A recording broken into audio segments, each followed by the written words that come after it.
And ladies and gentlemen of the jury, the prosecution is not going to get that man today. No, because I'm going to get him.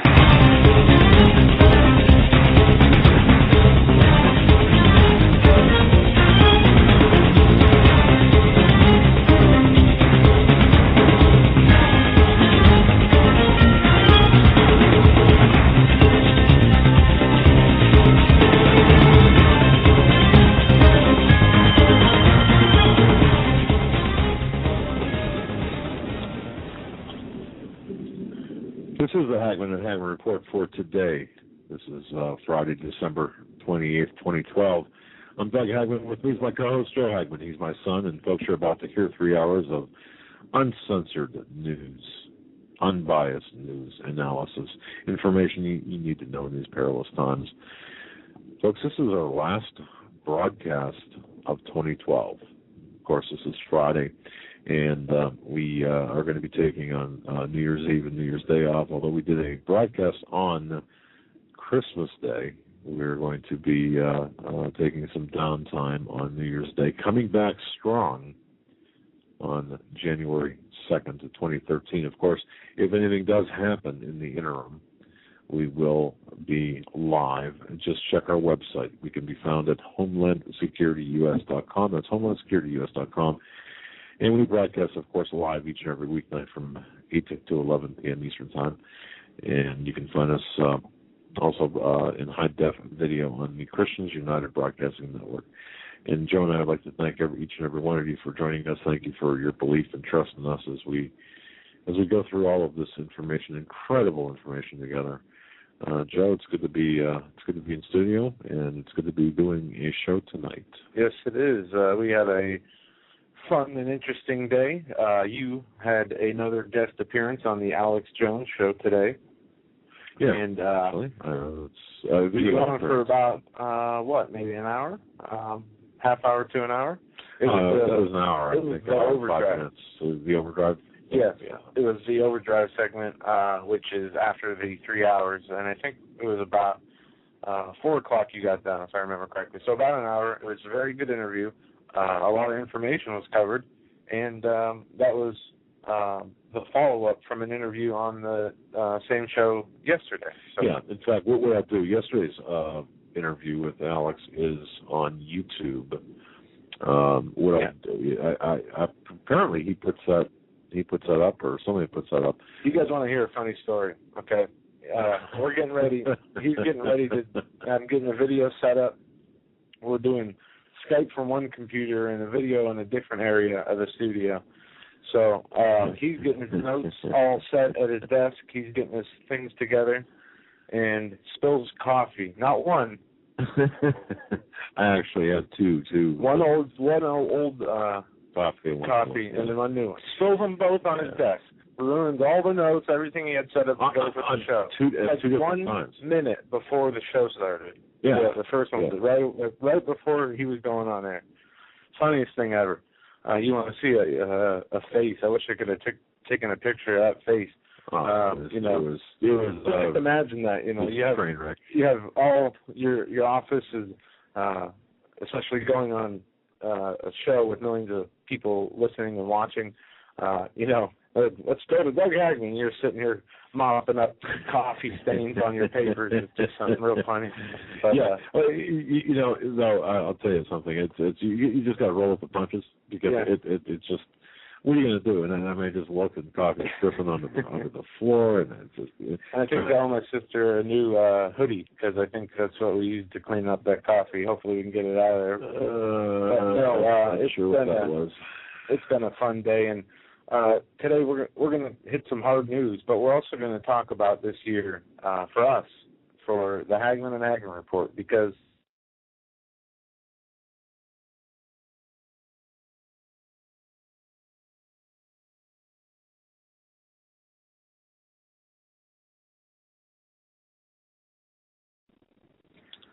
all right, we are back, ladies and gentlemen. I don't know. Whatever little blurb that was, it was someone lost the internet or Skype connection. I think it was probably Skype.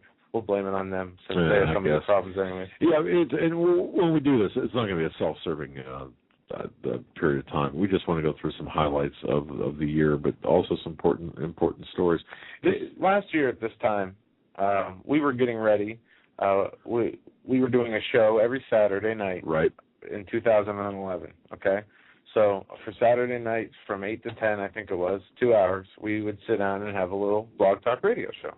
And we'd have, 40, 50 people in the chat room on a good night. And I think one of our first guests was we had a lot of guests before. The Pastor Paul Begley was one of the we were actually we had broadcasts on Red State Talk Radio. Yeah.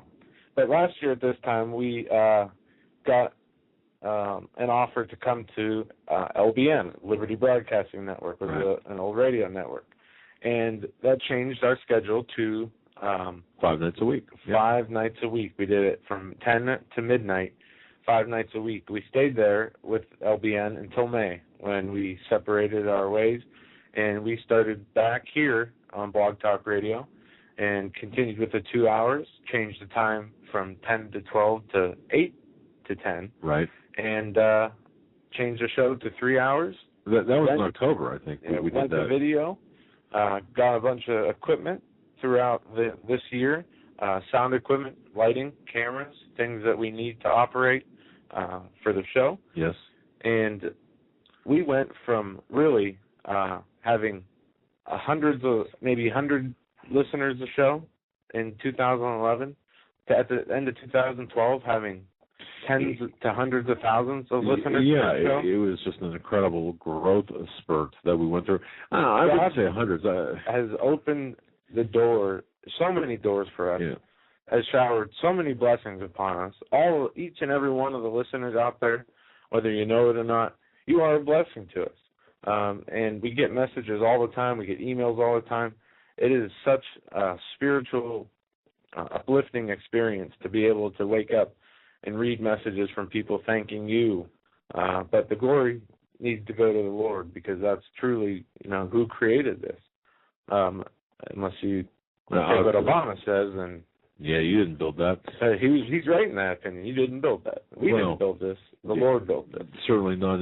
He's correct, but not in the context in which he presented his little diatribe there. But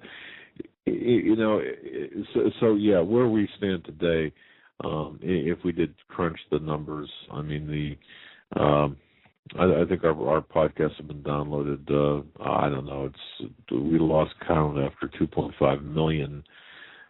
We stopped counting, I should say, after 2.5 million, and that's and then that doesn't include the special shows like with Steve Quayle and others. So I got to tell you something, and then we also have relationships with a couple of AM stations as well that simulcast our shows, and of course they get angry when we don't take breaks on time, but that's okay. Well, we're okay with that. We've made a lot of allegiances with met a lot of other hosts. We have Radio Preacher Man, friend and host of his show. We have Pastor Paul Begley, Coming Apocalypse. The great people that Troy, through Christians United Broadcasting Network, has put together. We have met a lot of great people, guests and listeners alike, that have contributed, shared, helped support the show through prayer and any means, even just by listening, you're supporting the show. And we just can't thank you enough. But we do want to tell you, that where we came from and this year, really for us was uncertain. We didn't set out to do it. We didn't have a vision. God had a vision. That's right. We were a vessel and are continuing to be vessels, and hopefully continuing to do the Lord's work. He put this all in motion. He made this happen and has propelled it to where it is today. And I guess the message here is you can do anything you really want to if the Lord is on your side. Or if put your mind to it, and exactly in a godly way, and He is supporting you in your endeavor, you can do anything. And I don't know if Pastor Jay's listening. I don't think he's in the chat room, But I did get a message from him today, and I did not call him back. But if you're listening, Pastor Jay, I want to say hi, and I'll call you back this weekend. It's nice to hear from him. He's a listener of the show, and it was good to hear from him. I haven't heard from him for months. He's living down in Florida, got ordained after some hardships, and he rode his mountain bike all the way up to Tennessee, if you guys remember that a couple of months ago. But just wanted to say that hi to Pastor Jay and get that message out. But tonight, lots of news we're going to get into. There is so much going on. Before we go into that, I just want to touch a little bit more on this year. This year's been extremely. It's been tough on us too, adjusting to what our new schedule is and adjusting to doing the radio program. And of course, when we started out, we had family issues this year too. Yes, many. But it's interesting because what we experienced, and I have a feeling that a lot of you folks will experience the same thing, but in a different sort of way. Because when we became higher profile, as our popularity grew, we had an investigative business where we worked for Fortune 100 and 500 companies, okay? Not in the manner most people think. No. So, I mean, we would work. No. I mean, we were not beholden to them.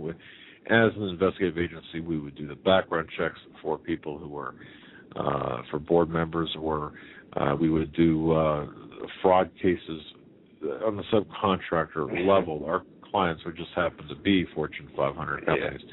So we spent most of our time together in a van. Right, and a lot of surveillance on potential fraud cases. But what we found out was this: as we became higher profile this year, and it was sometime in I'm not sure if it was in July, June, but as we grew, the companies that hired us took issue with our positions. Our unpopular positions from a Christian point of view.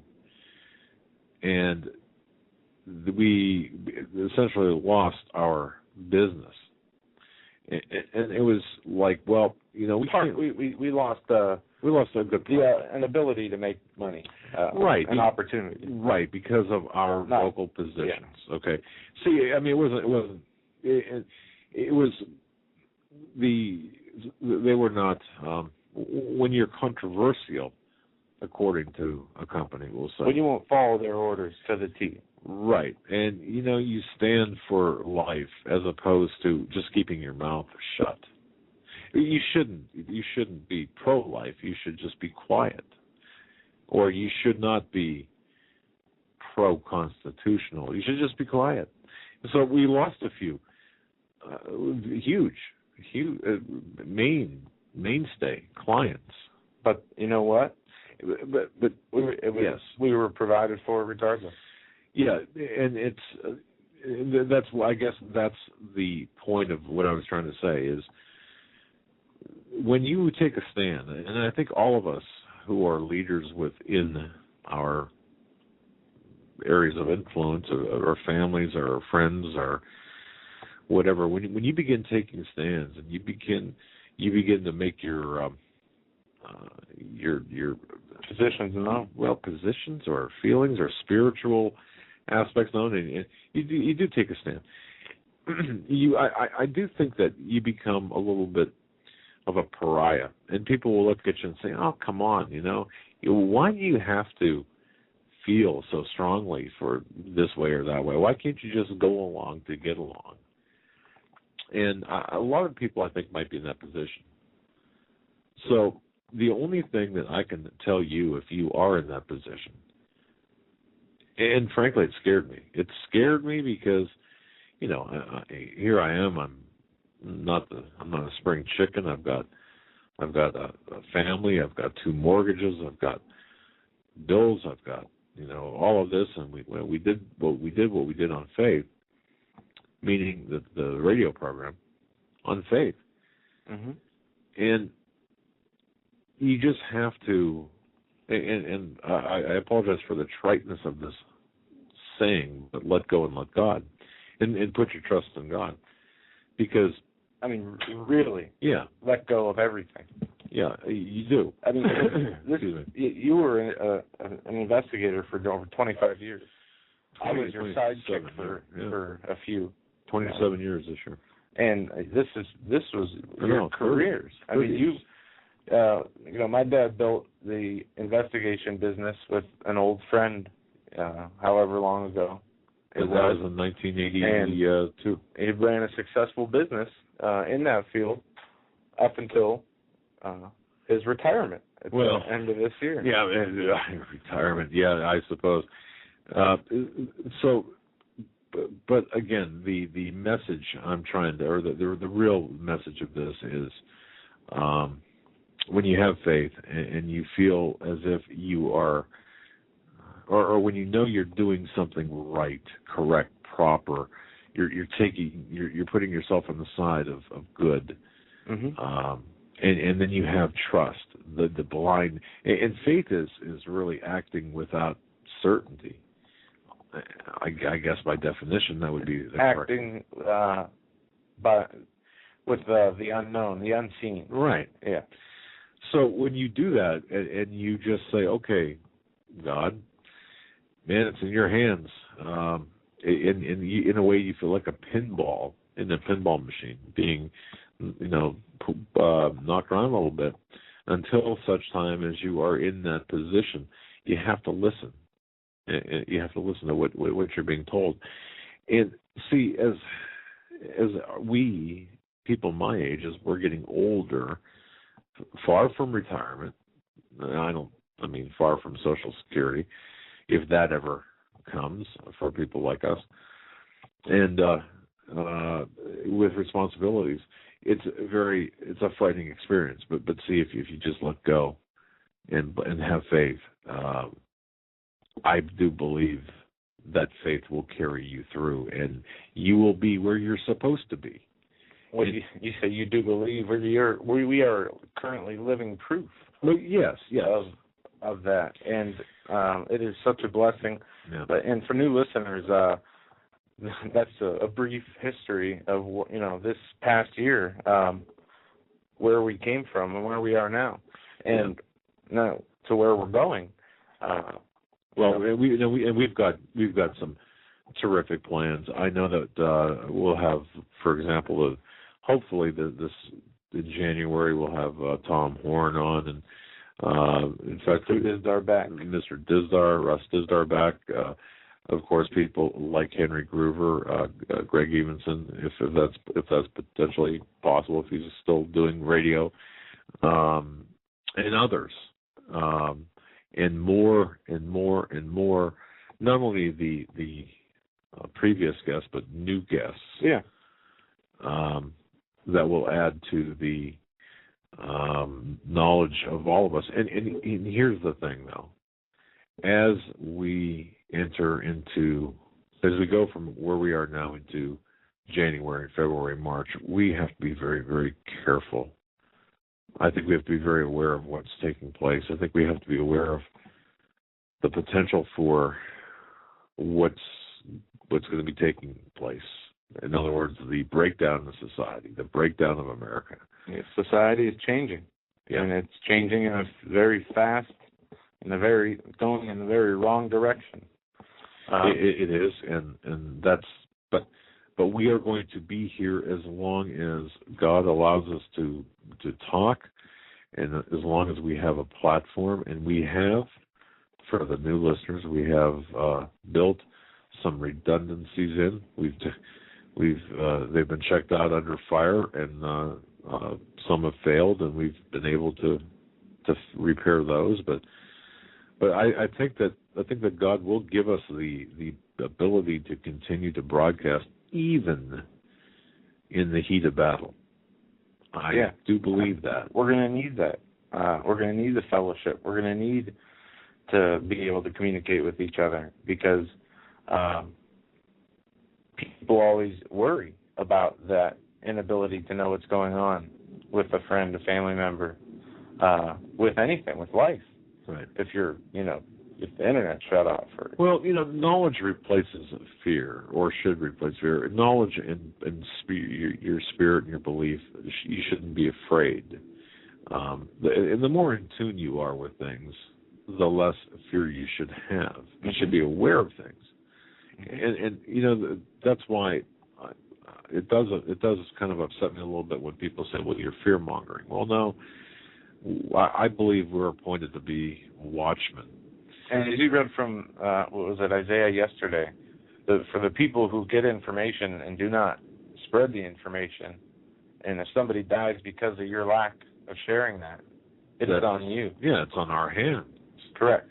And that would go, too, I believe, for wrong information, incorrect information, or information spread with malice. I'll give you a good example of this. John Moore this year got information about Planet X in Nibiru. And I didn't know who John Moore really was at the time, and I don't listen to him a lot, here and there, a video here, a video there.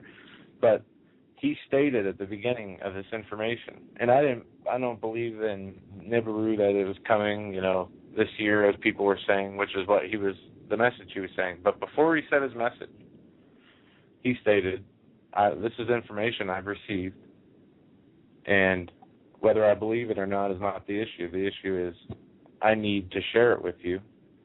Be it true or not, you are to discern that. But I have to share it with you, even though I don't necessarily believe it, pretty much. And I think personally we do a good job in that regard, too. If we have information that we're not sure if it's true or not, right, we'll let you know. Right, but that was the first time I've actually heard a news broadcaster say that. And you've got to respect them for that. Right. And I don't know where we're going with that, but well, let me just go a little bit further, because this is the year, I think.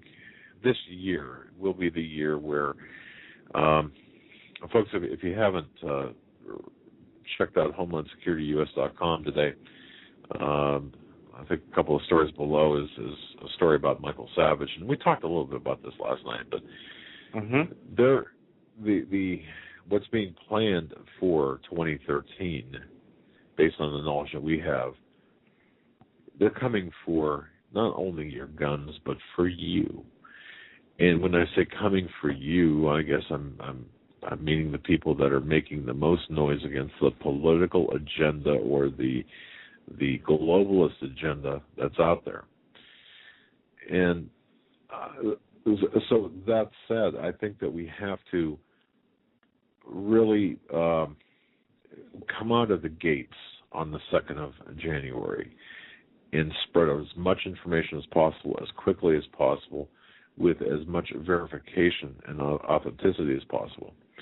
And we're not going to be on the air, like we said, obviously over the weekend, and then New Year's Eve and New Year's Day, which is Monday and Tuesday. We'll have a 4-day break. Hopefully you can get some rest back, because you do need it. But we will be working, getting things revamped while over the weekend, and getting things ready to go, because we are going to come strong out of the gate. We have to strong out of the gate. As the spiritual warfare intensifies in the physical and in the spiritual realm, we have to continue to get stronger. We have to continue to do more. We have to persevere. We have to be motivated enough to get the things done that need to be done, to help the people that need to be helped. And if we don't, if we sit back and get cozy, comfortable, complacent, this can be swept out right under our feet before we know it. And I think too, people need to realize that they're coming for us. They're coming for people like Alex Jones. They're coming for people like Michael Savage. Oh yeah, they already came for Michael Savage. I mean, and to expand a little bit on that, if you go to HomelandSecurityUS.com and CanadaFreePress.com and read Savage Behavior, it's the title of the article. It does explain that Michael Savage is banned in the UK, and as we discussed yesterday, in the face of a dollar collapse, well, who would take over the monetary system? Well, it could very well be where the big brother at that point, or the person in charge of the monetary system could be, or the country would be the United Kingdom. Well, that would come with strings attached, and the strings attached would be their laws in terms, and particularly in terms of what you can and can't say, the fairness doctrine or hate speech, or speech that would be considered insightful, inciting, I suppose is the word. Now, that's arbitrary, and I think that a lot of people will be caught up in that, and could be caught up in that. Now, that's something that is not going to shut us up. I mean, certainly we've got other ways of maintaining our broadcast that we won't get into, but we have to understand they're coming for us. Yeah, they are. I read a little bit of a report yesterday. This report was entitled U.S. Military Influence Operations. These operations include anything from counter intelligence to cyberspace and info ops center to psyops, propaganda, deception, perception war, strategic communications, influencing and changing the pattern of behavior of the masses toward the commander-in-chiefs rather than the opposition. I am reading now here the military media relations, mass media, and there is a subsection in here, media as an instrument of war. And they go through different subtitles, one being 9/11 and after coverage, media relations and wartime coverage, to media in the military and history, to media and the CNN effect, the fake broadcasting. Remember the fake broadcasting that they put on from the Gulf? I don't know how many of you have seen those YouTube videos where they pretend they're broadcasting from Iraq and bombs are going off, and really they're in Miami somewhere. But we are under attack on so many levels. But if you look at how meticulous each way we are being attacked, through the food, all the poisons in the food, in the water, in the air, and the dead fish dying we saw this year, all the earth changes we saw this year. We have the Fukushima still spewing radiation. We have the army, the military, using media, psychological operations, deception, all these tactics against us. We have the satanic element, using Hollywood, entertainment, TV, music, everything that you watch pretty much, that it can be broadcast, is broadcasting some sort of satanic subliminal message, undertone, or overtly. We have society rotting from within. I want to play an audio clip for you. This was 2009 in Maine, this time of year.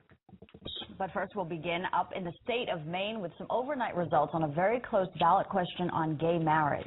News at 5. Sheba Russell is with us on how the votes finally stacked up overnight. Sheba. With nearly 90% of precincts reporting the contest called in favor of gay marriage opponents 4 hours ago, 53% of Maine voters checking off yes to question 1, overturning a new state law that would have allowed same-sex couples to marry. This debate sparking raucous rallies and attracting national headlines. A higher than expected turnout at the polls yesterday, people eager to chime in on the referendum. It is a bitter pill to swallow for supporters. Gay marriage has now lost in all 31 states where it's been put to a popular vote. The Maine legislature passing the new law in the spring. Even the governor signed it, but it was quickly put on hold after conservatives launched a petition drive to repeal it. Same-sex marriage is... All right, and there you have it. That was a report from November of 2009 where Maine voted down gay marriage law. That was then. Here is a clip of what they are playing on TV now. Something happens when you cross the border into the state. It's not that the water changes. Or the mountains. There's just something about Maine that makes it different. It's the people. Maine ways. Maine ways. Whether you're born here or move here. It gets into your blood. It's how you're brought up. You know, in Maine, no one tells anyone else how to live. We all share Maine values. Maine values. Fairness, respect for each other, strong and healthy families. We know the best way to protect and raise kids is in a loving and committed family, where all families are accepted. We don't make one set of rules for some and another set for others. That's why everyone should be able to marry the person they love. Here in Maine, together. Together. Together. Together, we can protect equality.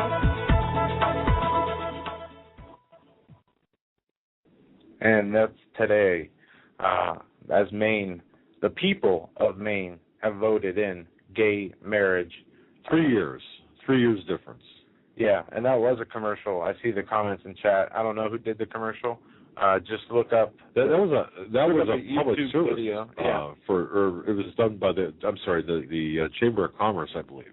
Oh wow! It's called "Gay Marriage in Maine." That's the title of that video. It is found on YouTube. I found it today. So now we go from, and this is what really got me. Government didn't impose this on the people. There was not a vote from the House or Senate. There was not an executive order issued by the governor. The people voted for this. 3 years ago, they didn't.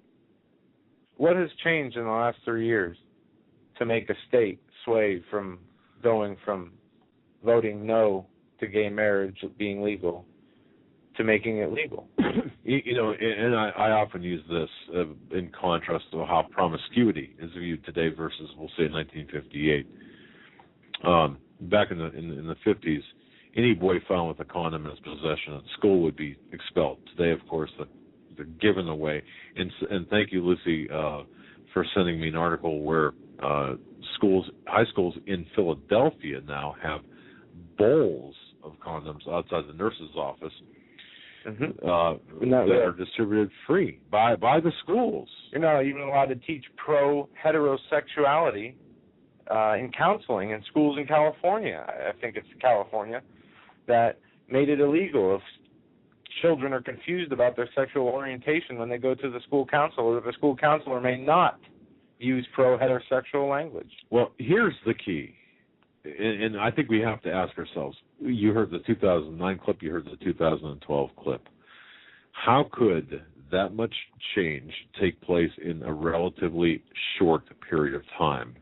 It just doesn't make sense unless there is a driving force behind the change. And that driving force was present 50 years ago, is present today. The entertainment industry, for example, has helped explode this sexual revolution with books, movies, TV shows. Evil people with a Playboy mentality helped create this woman's liberation movement, or the women's liberation movement. Yeah, and many gullible women follow along. Right. Incredibly. And there is the hidden agenda behind this women liberation movement. Exactly. And the naive women were deceived by these evil men to believe that they were liberating themselves by offering sex to any and all men without marriage. And, what a bonanza this created for the promiscuity of men, and the sad situation for women. It gave way to what we're seeing today. The precious possession for nothing in return, by the way, is what the women got for their initiatives, and again, the driving force behind it. All of this has been promoted by liberal organizations, socially progressive organizations that are supposedly guarding women's rights, when in fact they are trampling them. And behind it, though, is a satanic agenda. Well, listening to the news, from what I understand, Rachel Maddow says there's a war on women, and it's coming from a Republican side, you know. Yeah. But no, it's absolutely ridiculous.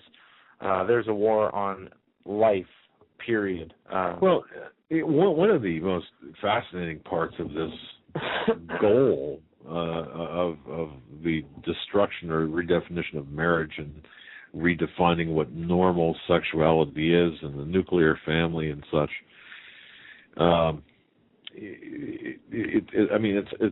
It's intriguing to the extent that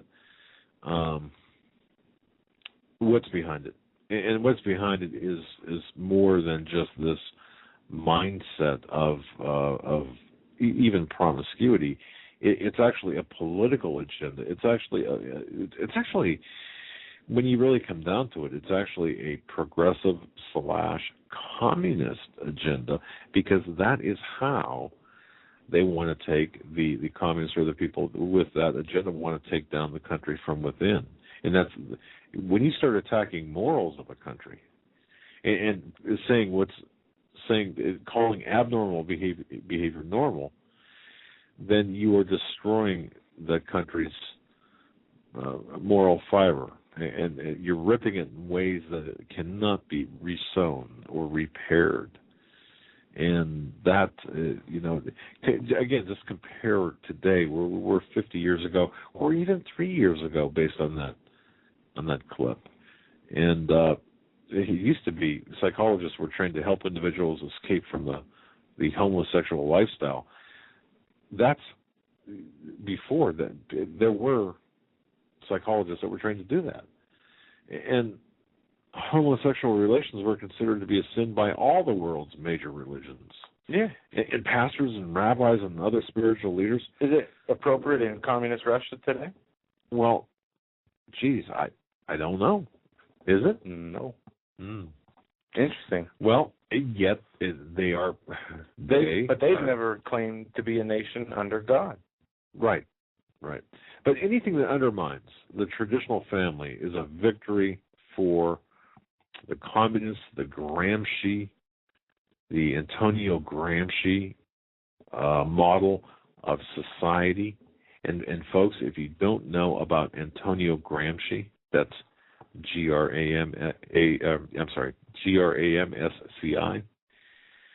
Please read up on Antonio Gramsci, because from Antonio Gramsci is where we are receiving, or is from Antonio Gramsci is Saul Alinsky, is the Clara Piven strategy, Wade Radke, and various others, including and right through the progressive left, MSNBC, Rachel Maddow, Barack Hussein Obama, and company. That's where we're at with this. Some interesting news we're going to get into tonight. Hobby Lobby to defy morning after pill insurance requirement while lawsuits pending. You guys are familiar with this, the Obamacare coverage that is being mandated federally on companies. To the Hobby Lobby, it would make them pay a fine up to $1.3 million per day for not providing birth control or other birth management, or whatever they call it, women's reproductive health services. If you refuse to follow this federal mandate, you could be fined up to $1.3 million per day.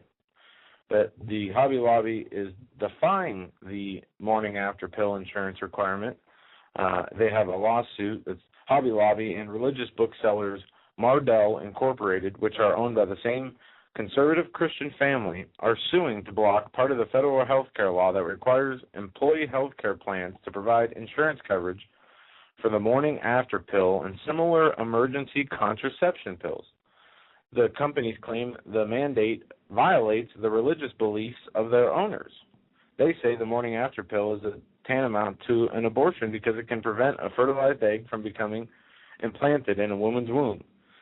On Wednesday, Supreme Court Justice Sonia Sotomayor denied companies' request for an injunction while their lawsuit is pending, saying the stores failed to satisfy the demanding legal standard for blocking the requirement on an emergency basis.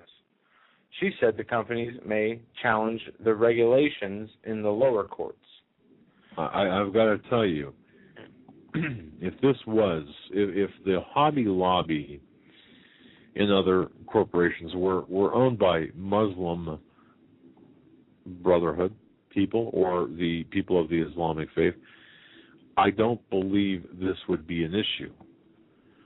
This is a war against Christianity, plain and simple. This is a war against the God of Abraham, Isaac, and Jacob. This is a war, a spiritual war, to such an extent that we are being once again, it's part of this agenda to take down our country. Now, to finish what you said, it is a spiritual war to such an extent that if we are not on our top game every single day, we can be in danger of losing our spirituality. Each negative story at a time, each unfavorable ruling, executive order, like this one that just came out. Obama's executive order for pay raises for Biden and members of Congress and federal workers. Today, President Barack Obama issued an executive order to end the pay freeze on federal employees, in effect giving some federal workers a raise. One federal worker now to receive a pay increase is Vice President Joe Biden. According to disclosure forms, Biden made a cool $225,000 last year. After the pay increase, he'll now make $231,900 per year. Members of Congress from the House to the Senate are also receiving a little bump in their annual salary, close to $1,000, and this is under an executive order. Now, folks, when is the last time any of you received a pay raise? and you know, I'm so being serious. Now, think about this. When is the last time any of you listeners out there have actually taken a meaningful vacation? And not including, when's the last time Social Security was raised for adjustment of cost of living? Right. Yet, and this is exactly what is wrong with, I mean, this is exactly what we need to pay attention to, because it's royalty versus serfs.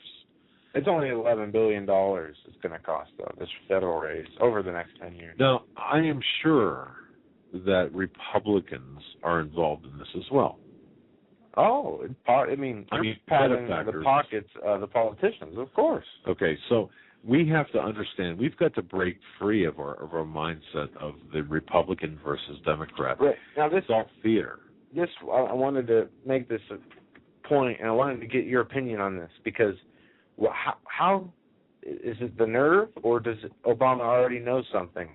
How can he write up an executive order as the fiscal cliff headlines are going crazy, as this thing is looming, as they say, the fiscal cliff?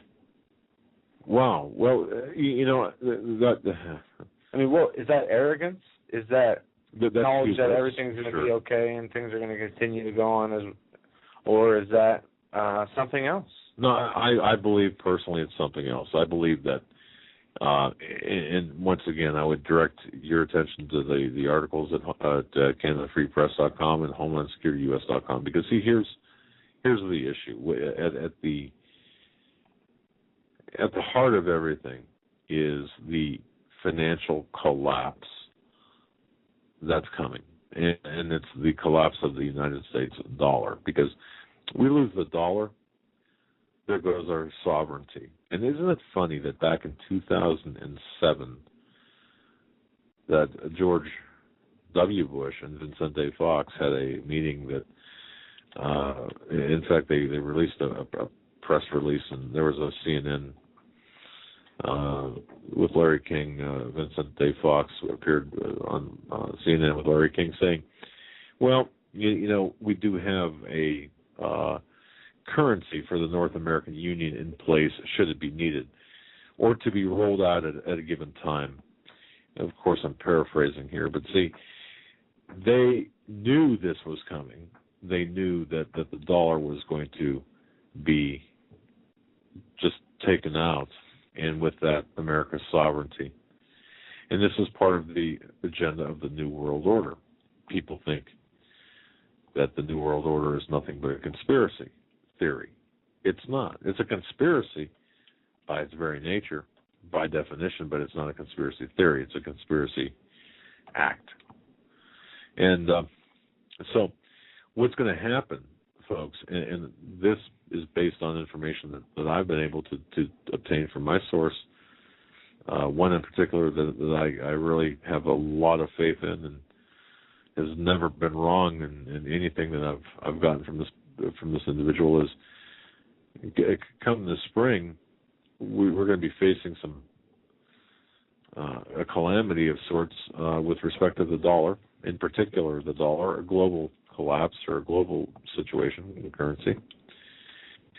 And, the world is going to be divvied up into various trade zones. But ultimately, we are going to fall. The United States are going to fall, or as the world will. We're going to be subservient to London, the banks in that square mile or that mile area in London where all the banking, big, powerful people are. And if that's the case, as I said earlier, that money, that bailout, that new currency, that's going to come with strings. And it's that Euro mentality, that European mentality, that Piers Morgan mentality that's going to be forced on us. I mean, that's basically what I've been told, and after hours upon hours upon hours of discussion and analysis and research, I've got to say that's what I believe. That our currency is going to. I mean, we're going to have a one world currency. That one world currency is going to come with a whole lot of strings. Yeah, and it's not going to matter if you're rich or poor, your class status, your nation of residence. It's only going to matter about your allegiance. Will you worship the beast or not? And that's one thing I don't know too. I don't know what the currency will look like. I don't know if it'll be digital only. I don't know that. It could very well be based on something solid like gold and silver. I mean, it could be. But the fix will be worse than the problem. I mean, the problem is a manufactured problem, obviously, from the Federal Reserve through the centralization of the government and everything. But this is what we have to expect. And I've been getting emails too. Well, where can I go to get away from this? Well, there's no running from it. I mean, I just don't think there's any place you can go. If you have mobility, I would suggest getting out of the city area if you can, and having some land and being able to at least be self-sufficient in that respect. Because I do believe that there's going to be, well, I mean, obviously Agenda 21, there's a push for everyone to go into the cities and to, this is a conversation I had earlier today with this friend and source. What's taking place over in Europe? Well, you can't. A person over there cannot get ahead because you can't work as long as you want. There are no 80-hour work weeks because they consider that stealing someone else's job if you work over a certain number of hours. So there's no ability for you to get ahead. You're a peasant, and that's where you shall remain. You will remain a peasant. Mm-hmm.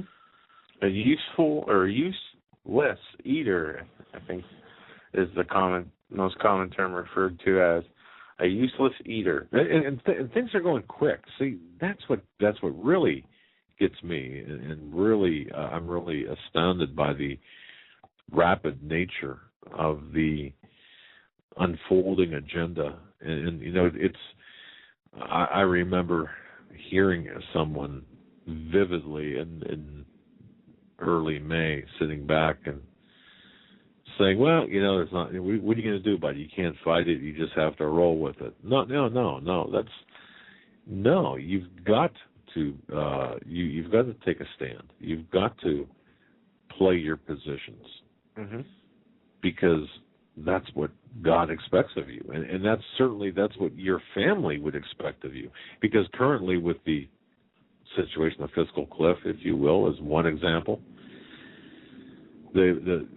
We are selling not only our birthright, and think about this, but we're selling our children and our grandchildren into slavery, into bondage over this debt, over these debts that we don't owe. And don't you like how the politicians, the talking heads always say, oh, we don't want to hurt the younger generation. We don't want to leave them worse off than the way things were when we got it.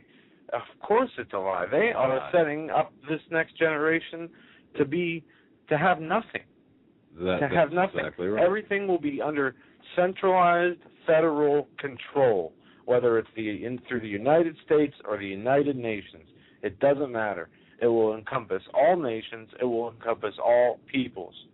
And you will be under their control. We will be under their control. And that's where it's going. Exactly. And I see these people, whether they're on the internet or whether they're in person, saying, well, we can change things in 2014 and just wait until the 2016 elections. Yeah. You know. Yeah. What we're running out of time now. Are you living on? There is no diversity among the elected officials. And the caller last night made a really great point. You know, there's 535 of them, and perhaps maybe 300 or so family members that really control everything in the world. Yet the majority of the population allows this small group, relatively small group of people, to make laws and to run roughshod over us. Well, and this is something that as we go into January of 2013, as we look ahead, you know, we have to get together and we have to get behind one another and beside one another to fight, because that's the only way these battles, if you look at what's coming, there are going to be a series of battles. Obviously a series of battles within the war, the larger war, but let's just take one battle at a time. And we just show up. That's all you've got to do, is show up to fight. And when I say fight, if you're just tuning into this radio program, we're talking about a larger battle or the larger war, and showing up by playing your own position or by playing position and by assisting others. We fight against this machine, this New World Order machine, this ideology. Well, it's one thing when one person fights against the system. But boy, I'll tell you, that one person, it's great when you've got 100 or 1,000 or 10,000 behind you. And think of that Tiananmen Square, that young man in front of the tank. What would that picture look like, or what would that situation be like if that one person, if there would have been 1,000 people or more in front of that column of tanks in Tiananmen Square? That's what we've got to do. The spirit of that one person, fantastic. But we have to show up in numbers. And Alex Jones asked today, how can we fight? And that was a great question. And I think that the answer is we all have to stop feeding the beast. That's a question somebody asked in the chat room for you to expand on. Your thoughts on that? Thoughts on what? On how do we stop feeding the beast? Well, boy, if you look at history, look at the history of Poland, what happened there with the in the 20th century, what did they do? Everyone just stopped working, stopped producing. But the key there was that there was a solidarity, and hence the name solidarity, behind the movement and among the people. But it's difficult today to get that solidarity because people don't want to be inconvenienced. They think, people today think, well, I got the 401k, I've got my pension, I've got my Social Security, and they believe it's going to be there, that the government will protect them and take care of them. And to a large extent, that will be the case, but it's going to come at a price. But the people who know of that price and will not accept it, then at that point we all have to unite in solidarity and say, okay, I can compare it to flying, for example. You don't like what the TSA is doing, yet you still fly. Why? Well, because I have to for my job, or because, look, Grandma, I got to see Grandma this Christmas because it could be her last Christmas. You make that conscious decision, but if everyone said no, I'm not going to fly anymore. That vacation to the Caymans or to whatever islands to scuba dive is not. That's important to me, but what's more important to me is my country. So if everyone stopped flying, as one example, what would that do? And if everyone said, the reason we're not flying is because these blue shirt idiots here with the blue gloves, they're the ones, that's the reason why we're not flying. Until you get rid of them and get your act together, we're not going to take another flight. So, you're going to wind up bankrupt. Well, that's the solidarity I'm talking about. But on a larger scale, can it be done? Man, I don't know. I really don't know. I'd like to think it could be.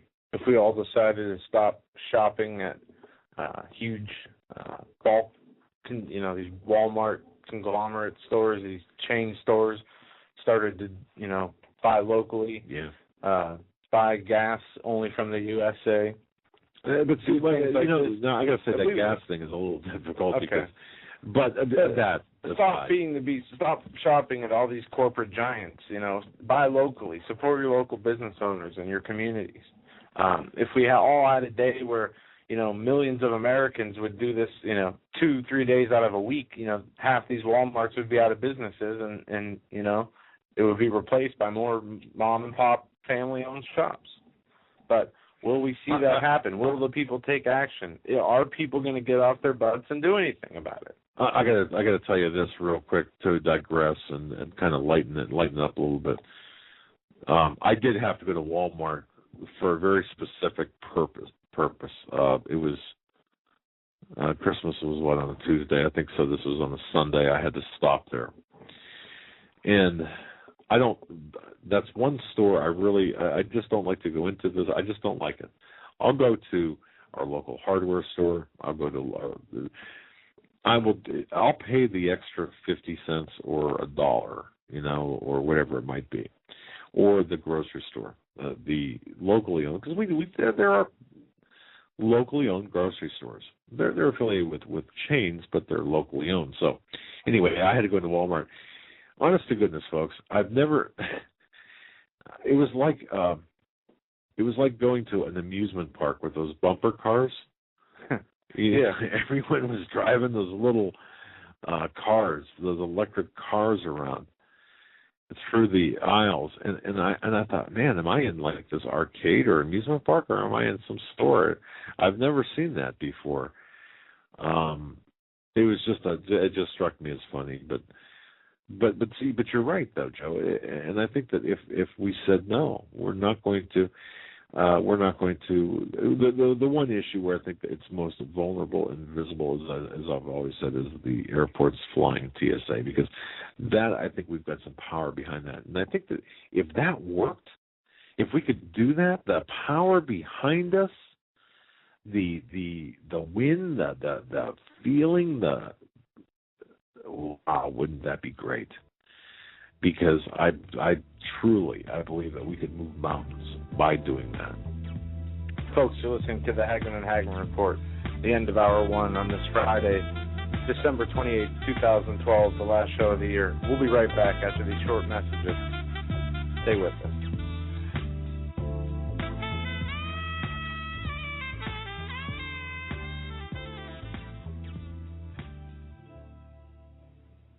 Hi folks, Doug Hagmann here. You might know me as the co-host from the Hagmann and Hagmann Report, or as a frequent guest on Coast to Coast AM with George Norrie. If you're like me, you're tired and confused over today's headlines. You just don't know where to turn for accurate, concise information about really what's going on, what's truly going on in today's society. If you don't know where to turn for accurate, well-researched, and properly vetted news, I've got a suggestion.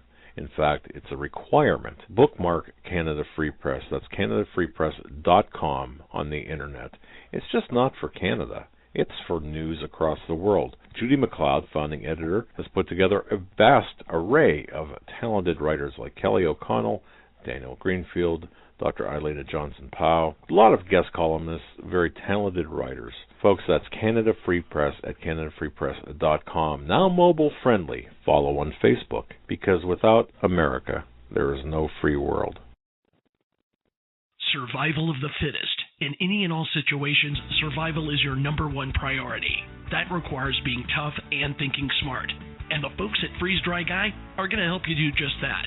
They have the long-range patrol ration entrees, what they call the Brick Pack. When you're in survival mode, it is absolutely the best item for your survival pack or bug-out bag. You can go farther, faster, and carry more food with the LRP cold weather ration entrees.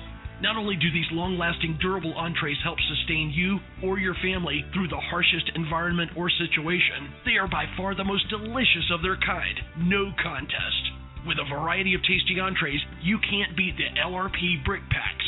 Let Freeze Dry Guy help you in your survival situations. Go to freezedryguy.com. That's freezedryguy.com, or call 866-404-3663. That's 866-404-FOOD. Ladies and gentlemen, I want to tell you, I had a conversation with Steve Quayle earlier today, and he asked me to draw attention to a product that is, well, it won't be around for very long. It's backed by popular demand, but limited in stock. And that is, if you go to stevequayle.com, that's stevequayle.com, Quayle.com, and scroll down to the bottom of the page, you'll see there an ad for long-term food. And click on that ad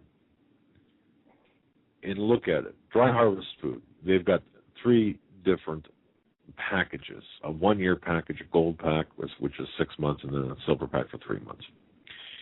The difference in this case is that Steve, through the relationships he's made with these companies, will take gold and silver. Will pay you, or you could pay with gold and silver for your long-term food storage needs. And it's kind of a good idea. I mean, I was talking to him about it, and this stuff's expensive. I got to tell you, long-term food, if you've done some shopping on the internet, you know it's expensive. So if you've got gold and silver stashed away and you think, well, geez, that might be better spent buying food, go to stevequayle.com and click on that backed by popular demand banner at the bottom of the front page, and it'll take you to the various dry harvest packages. And he will pay actually $40 per ounce over spot price for gold. So in other words, your gold is worth $40 more than the spot price, and silver is worth $2 per ounce over the spot price. So it's a pretty good deal, frankly. And you can turn that into food as opposed to metals if you so desire. And once again, 3 month, 6 months, a year packages.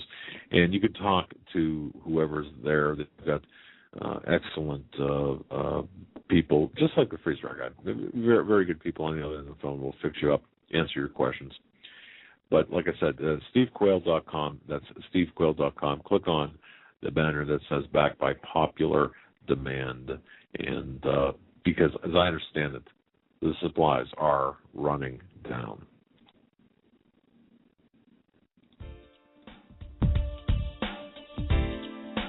Hold on to your seat. The Hagmann and Hagmann flight is now taking off. Doug and Joe Hagmann have cleared the runway of TSA agents, jihadists, political crackpots, and global elitists. Now get ready for some real news. Here they are, Doug and Joe Hagmann.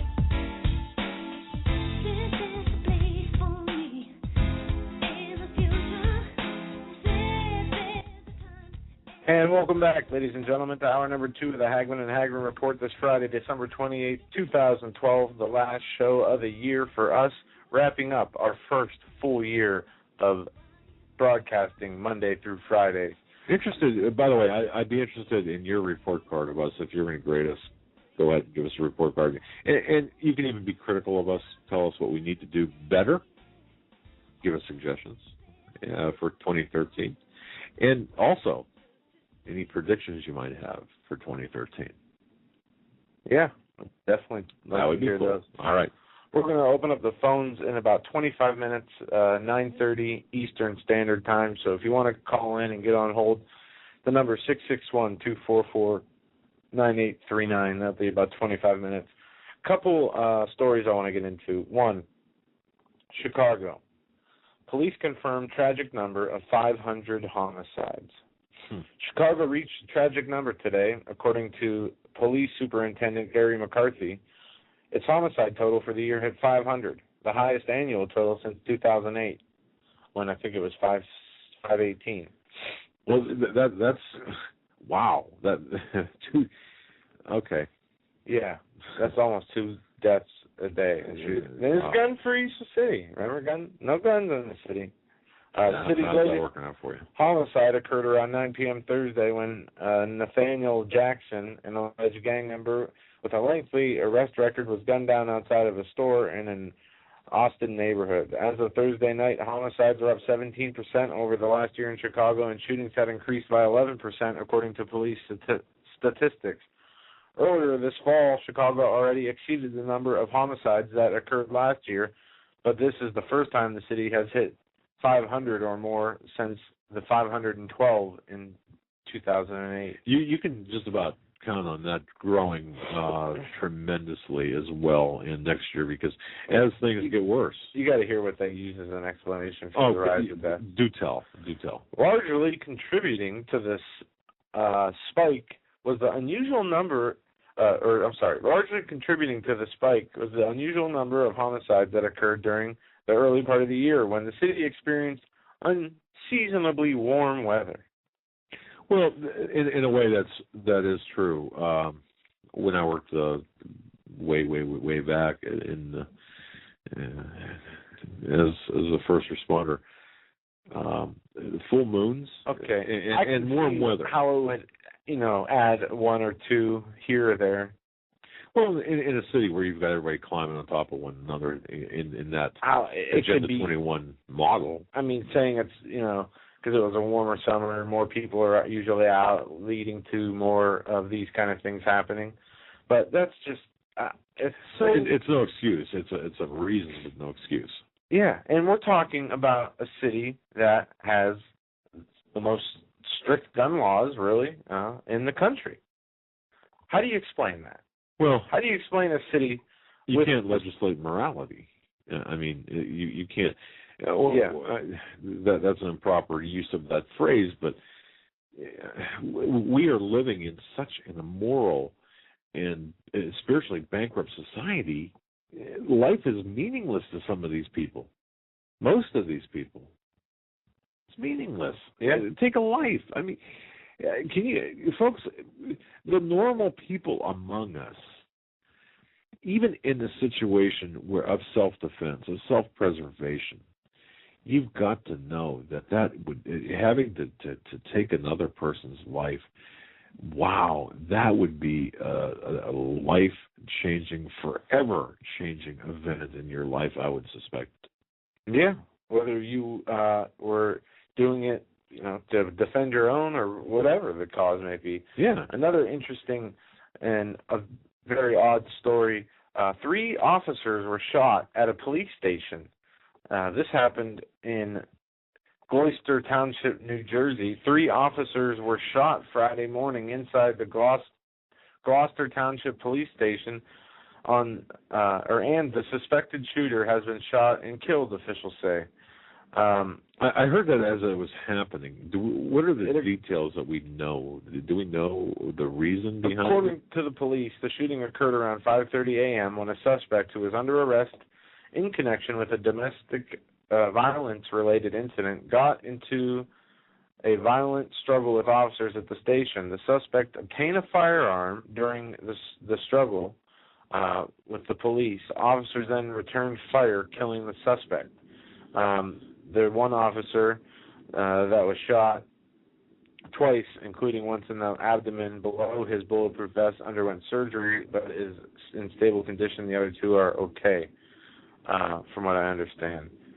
I lost a good friend in Houston who was shot. Was wearing a vest and was shot under his vest, or below his vest, actually shot into his femoral artery.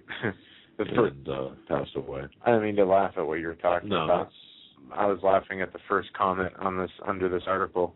We obviously need to ban guns in police stations.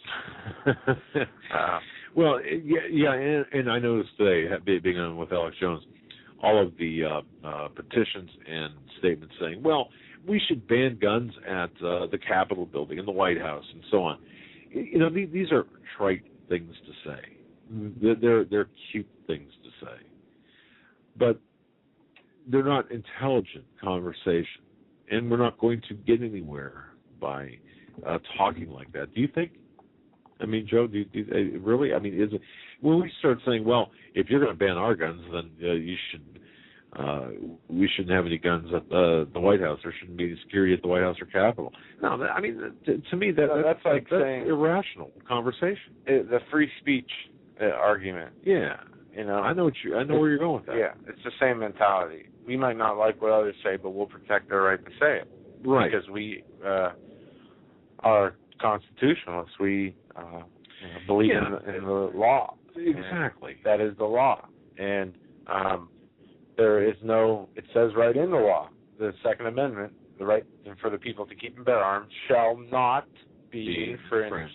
Right. It doesn't say, it doesn't have an asterisk next to it and have a long list of reasons of ways you could subvert that shall not be infringed saying. It just ends with shall not be infringed. But apparently the people in Washington and the globalist bankers who set this agenda of destruction up they know what they're doing, obviously. And they are subverting the Constitution. They are subverting the Bill of Rights. It's non-negotiable, but some way they find a way to work around it. Even without the Congress or the legislative branch or the judicial branch, the executive branch will come and take your rights just because they want to through executive order, through mandate, as we see in the case we just talked about, where the government is mandating a Christian company to provide what is it called? The morning after pill. Right. Against their religious views, which is a violation of a few of their constitutional rights. The Bill of Rights is an individual set of rights and liberties which are not granted by government but recognized as divine rights, given to us to be by our Creator. The government was never granted the right in the first place to take the rights away, so they don't have the authority to take rights away. The government is of the people, by the people, and for the people, or that's the way it's supposed to be. Well, obviously, things have changed. And I think, ladies and gentlemen, for those people having discussions at this time of year, if you've got family in from out of town, or there's always family time this time of year, and if you're like my family, you'll start talking about politics. And when you talk about, for example, constitutional issues, one of the goals that was set in motion long ago was to discredit the Constitution by calling it an old-fashioned document out of step with modern needs and a hindrance to worldwide cooperation. And with that, also discrediting the Founding Fathers. I don't know if any of you have gotten into discussions with family members about the Founding Fathers, where, my goodness, they're painted as really selfish aristocrats who had absolutely no concern or care or empathy for the common man, and that's a line that's coming back. That's something that's coming back in vogue to talk about the Founding Fathers in that fashion. But the battle line over the last 50 years, and even before, was between those who interpreted the Constitution based on the original intent or its original intent, and those who viewed it as a living document. And anytime you hear someone call the Constitution a living document, that's just another way of saying that our Constitution needs to change with the times and be amended and to be changed according to modern issues. Well, I agree. Don't fall for that. I agree slavery needed to be changed. Well, okay. It wasn't a perfect document, but... No, right. But to the extent that where they're trying to take it to is completely irrational. Because these, what they are taking down now, when slavery was removed, as it should be, and everybody is equal, as it states, everybody is created equal. Right. Now all the rights that are in place are there to protect us, the people. That's all of us equally. Equally. And now they're taking away those rights. But if you go back to ever since Franklin Roosevelt's appointments, when they became the majority on the Supreme Court, for example, the pendulum that was swung way far over to the living document mentality, the fact that this thing is an old doc, or it's something that it should be changed. That is the Constitution. And over the years, many conservatives, and I say conservatives, meaning in name only, believe that they believe that too, I suppose. It's the progressives in particular have been stacking the deck in order to bypass the Constitution through. I mean, but it doesn't matter. Look at Obamacare. Yeah, through Supreme Court. Look at what the deciding vote was. Justice Roberts, supposed to be one of the most, what do you call him, right-leaning.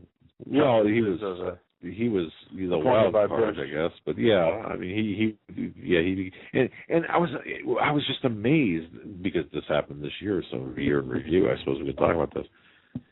Were you amazed by Roberts, by the number of conservatives saying, "Oh well, Roberts is a genius." Yeah, he's a genius. I remember that. Oh, well, that's like saying, when the Roe v. Wade decision that allowed women to legally abort their babies, best known, most controversial decision up to, and even perhaps arguably the Obamacare.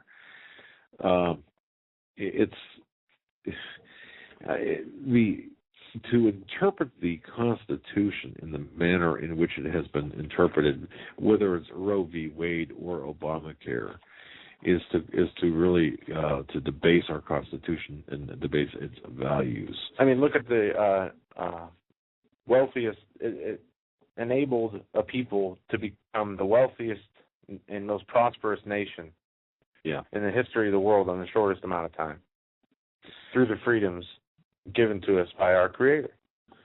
Well, and I often hear, as you do too, I'm sure, Joe, the comparison between America and the Roman Empire, and of course, no experiment, no country, no monetary currency lasted over 200 and some odd years, and here we are, 236 years later, and we're still. It's just a matter of time. It's inevitable. We've got to fail, but see, to me, the difference between in history, the difference is the morality, the spirituality, the Judeo-Christian foundation of our country makes all the difference in the world. But now we've got, and see, here's the other thing too, that folks, that we're seeing this now more and more, and please be aware of this. American courts, we are so infiltrated. We are a captured, and I said this on Alex Jones today, America is a captured operation. We are operating from behind enemy lines. For the first time in American history, by the way, our courts are now citing foreign laws as court precedents. International treaties. Yes. You know, in July 2006, Gun Owners Foundation published a paper assessing the threat to the Second Amendment rights. And isn't that, 6 years later, isn't that pretty appropriate? But it was the threat to the Second Amendment, assessing the threats. I'm sorry. Let me go back to my notes here. Assessing the threat to the Second Amendment rights posed by U.S. Supreme Court's use of foreign law in constitutional interpretation. That was a paper published in July of 2006. In case you didn't catch that, because I really screwed that up, they were citing essentially international law to use as a precedent. The analysis of Supreme Court cases, including, and you can look this up, folks, Roper versus Simmons and Lawrence versus Texas. The court relied on international law to sustain constitutional challenges. Now, think about that. Think about that. Is that the way we were set up to be? Roper versus Simmons. In that case, the court overturned a Missouri law that permitted capital punishment for 16 and 17-year-olds, okay, which you can argue the merits of that all day long, but the fact that we are looking at international law to set the standards of our national laws here, that's what we really have to take a look at. The other one, too, I might as well mention this in the Lawrence case, Lawrence v. Texas. The court overturned a Texas law prohibiting certain homosexual acts primarily because of foreign authorities. Get that? I mean, really? Because of foreign authorities? I'm going to stop there just because it's ridiculous to me. Yeah, I got some ridiculous news here. 3 pieces of information I want to hit on, and we're going to go to the phone calls. First, FDA approves neurotoxin flu drug for infants less than 1. Whereas the flu is self-limiting, the FDA's capacity for bad decisions is not. The recent decision by the FDA to approve the use of the antiviral drug Tamiflu for treating influenza in infants as young as 2 weeks old is an underlying trajectory within our regulatory agencies toward sheer insanity. Tamiflu, known generically as oseltamivir, has already drawn international concern over its link with suicide deaths in children given the drug after its approval in 1999. In 2004, the Japanese pharmaceutical company Chugai added abnormal behavior as a possible side effect inside Tamiflu's package. The FDA also acknowledged in 2012, of April of this year, pediatric postmarked adverse event review of Tamiflu that abnormal behavior, delirium, including symptoms such as hallucinations, agitation, anxiety, alerted or altered levels of consciousness, confusion, nightmares, delusions are possible side effects. Folks, since when? Is this something new? And folks, feel free to answer this. Is this something new with that age? I mean, 2 weeks old? It's been so long since I've had a child. I don't know. And I'm sure things have changed, but I don't recall ever. I mean, in the inoculations at that age, I don't No, it goes on. It says that they're beyond the recognition of Tamiflu's intrinsic toxicity. There are two additional problems with the use of Tamiflu in infants. One, infants do not yet have a sufficiently developed blood-brain barrier capable of keeping the chemical out of their rapidly developing brains. Two, their detoxification systems are not sufficiently developed to remove the chemical rapidly enough to prevent harm. The FDA's decision to include infants under 1 as treatable with Tamiflu is all the more disturbing when you consider that a 2010 study published in the Pediatric Infectious Disease Journal found that out of 157 infants,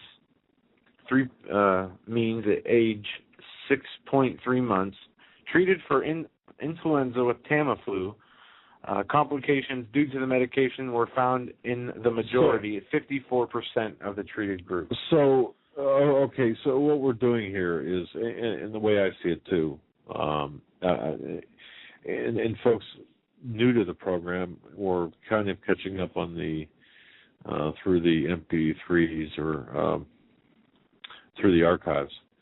One thing that we've been doing, and I've been doing in particular, I've been researching the globalist agenda and kind of catching up, because I've got a lot of catching up to do.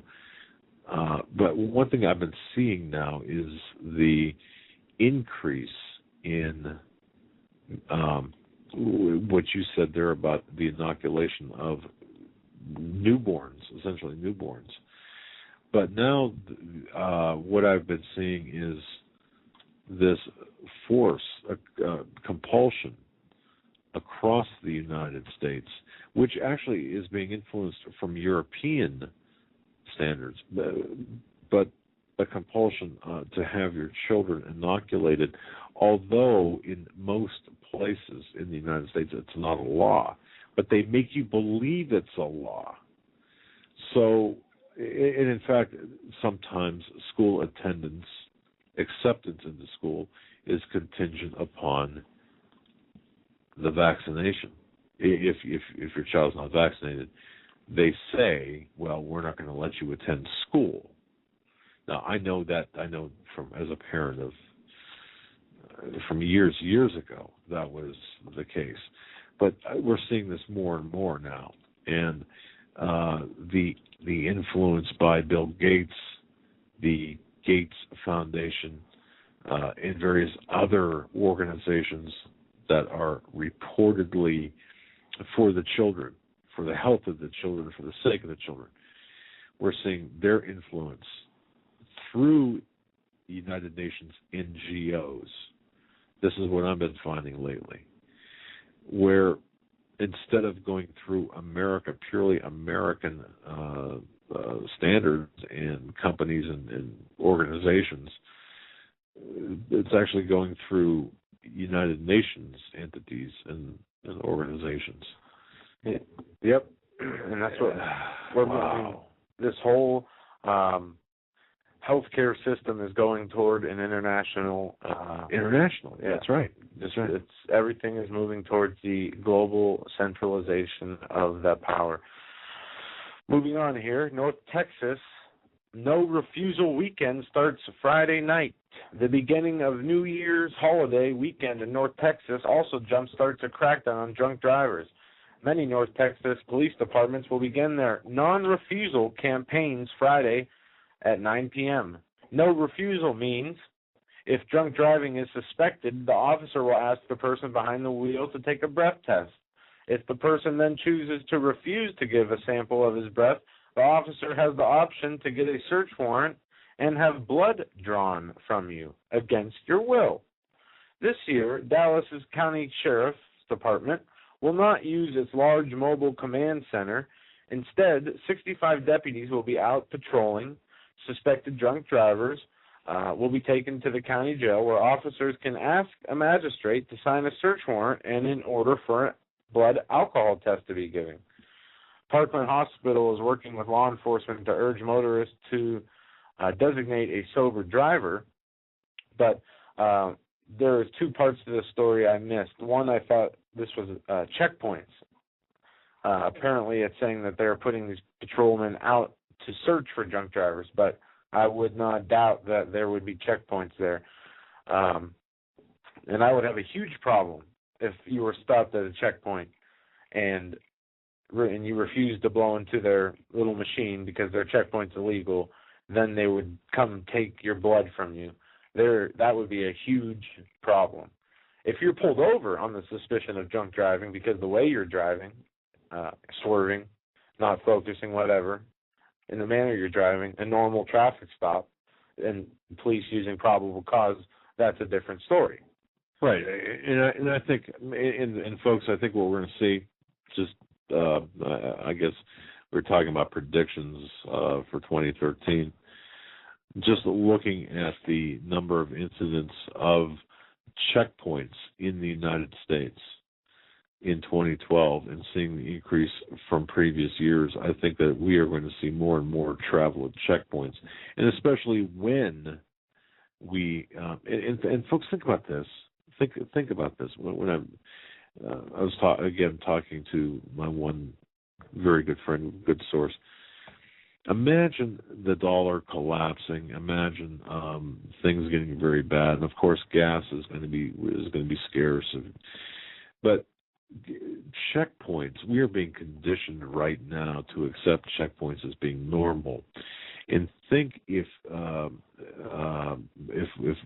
when there is a ban on weapons, you are going to experience more checkpoints to check for weapons. For example, the county sheriff, we'll say in Illinois, where Chicago is located, or Cook County, they might say, well, we have to stop weapons from coming into the county. So we're going to set up checkpoints at various specific locations. We won't announce them, but checking for weapons to come in. See, we are undergoing right now a conditioning with these checkpoints. So the earlier conversation off air I had with you, Joe, about the checkpoints, I have to retract what I said. I do believe that we are being conditioned to accept them as normal. And it's not that the police are in on this big bad conspiracy, the Texas Police Department that you referenced. I don't believe that to be the case, at least not knowingly. But I think that they're being used as pawns in the larger globalist game to make sure that people accept as normal checkpoints. Yeah, and checkpoints are anything but normal in a free and open society. Papers, please. Yeah, that's exactly what it reminds me of. This last piece of news, then we'll hit the phones. If you want to weigh in, give us a call at 661-244-9839. Americans for tax reform, this is where this article comes from. Despite the financial outcome of the fiscal cliff negotiations, Americans will be hit with a $1 trillion Obamacare tax starting January 1st. Obamacare contains 20 new or higher taxes. 5 of the taxes hit for the first time on January 1st. In total, for the years 2013 through 2022, Americans face a net $1 trillion tax hikes over the next 10 years, according to the Congressional Budget Office. And I've seen numbers that are almost twice that. The numbers that came out later, they were closer to $2 trillion. But this tax increase is coming. Current tax laws and capital gains, 15%. Next year, that's going to 23.8%, a gain of 8.8%. Dividends, a tax of 15% right now. That's going to 43.4%. Think about that jump. Yes. Other, 35%, 2012. That also going to 43.4%. Almost half of what you make through dividends can be taxed, or others can include many things. But 50%? 50%. It's 43.4, but it might as well be 50. Okay. Well, 50%. So you make $250,000 a year, and they can come take, above that, they can take 50% of any money you make above that? That's insane. You're talking capital gains, correct? Dividends or other. Capital gains is 23.8. Okay, I'm sorry. Jumping 8.8%. All right. Well, and it breaks through. It says the Obamacare haircut for medical itemized deductions. It goes through the payroll tax hike. The Medicare payroll tax is currently 2.9% on all wages and self-employed profits. Under this tax hike, wages and profits exceeding $200,000 will face a 3.8% rate instead. It goes on to say this is a direct and marginal income tax hike on small business owners who are liable for self-employed tax in most cases. And there's a whole list of other figures in this article. It's the $1 trillion Obamacare tax hike hitting January 1st this year, a couple days away. Let me give you, before we go further, let me give you kind of a war update, or the winds of war, or what's going on with respect to the potential for global conflict. Let's take real quick North Korea.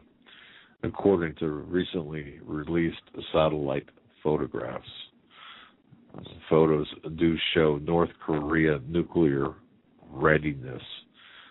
Photos were taken on December 2nd of this year, and according to satellite imagery,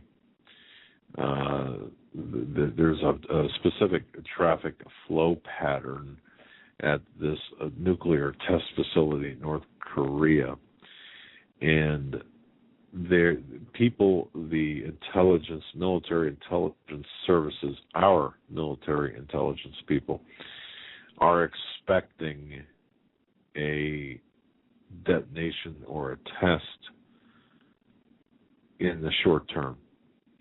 And there was an incident that apparently there's some type of flood damage at a nuclear test facility in North Korea, but the thing I want to alert everyone to is if you hear about a test, a nuclear detonation test in North Korea over the next few weeks, don't be surprised.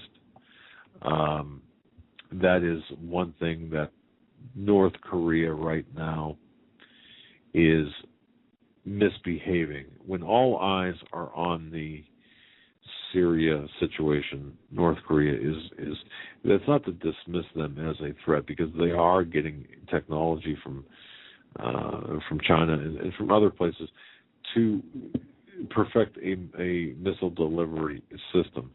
But the problem is it's hard to work in the dark. And that's kind of a humorous statement, but meant to be a humorous statement. But the fact of the matter is they're attempting to make these become a nuclear power.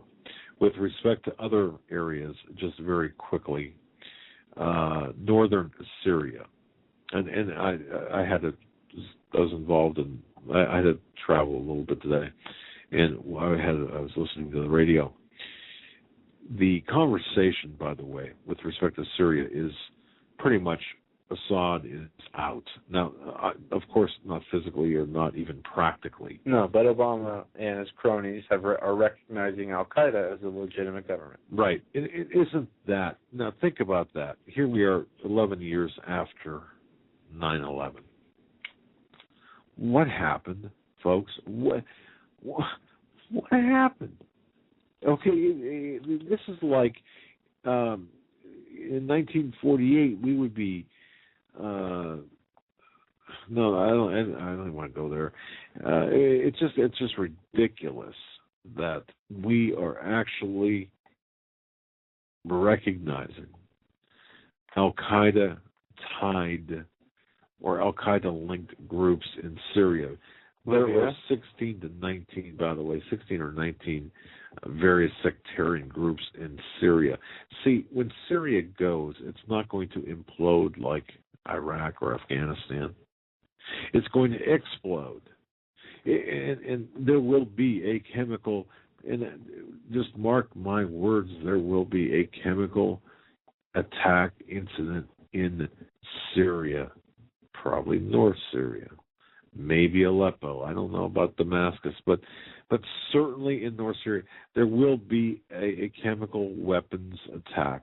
You'll see it live. It'll be staged so you can see it live. You'll be able to see the troubling, horrifying images of children. And I would suspect that to be sometime in maybe March, April might be a good time. And why I say that is, believe it or not, you have to go back to the Olympics. The opening ceremonies and closing ceremonies. I'm intrigued. Me too. Where'd that come from? Yeah, no, keep going. See,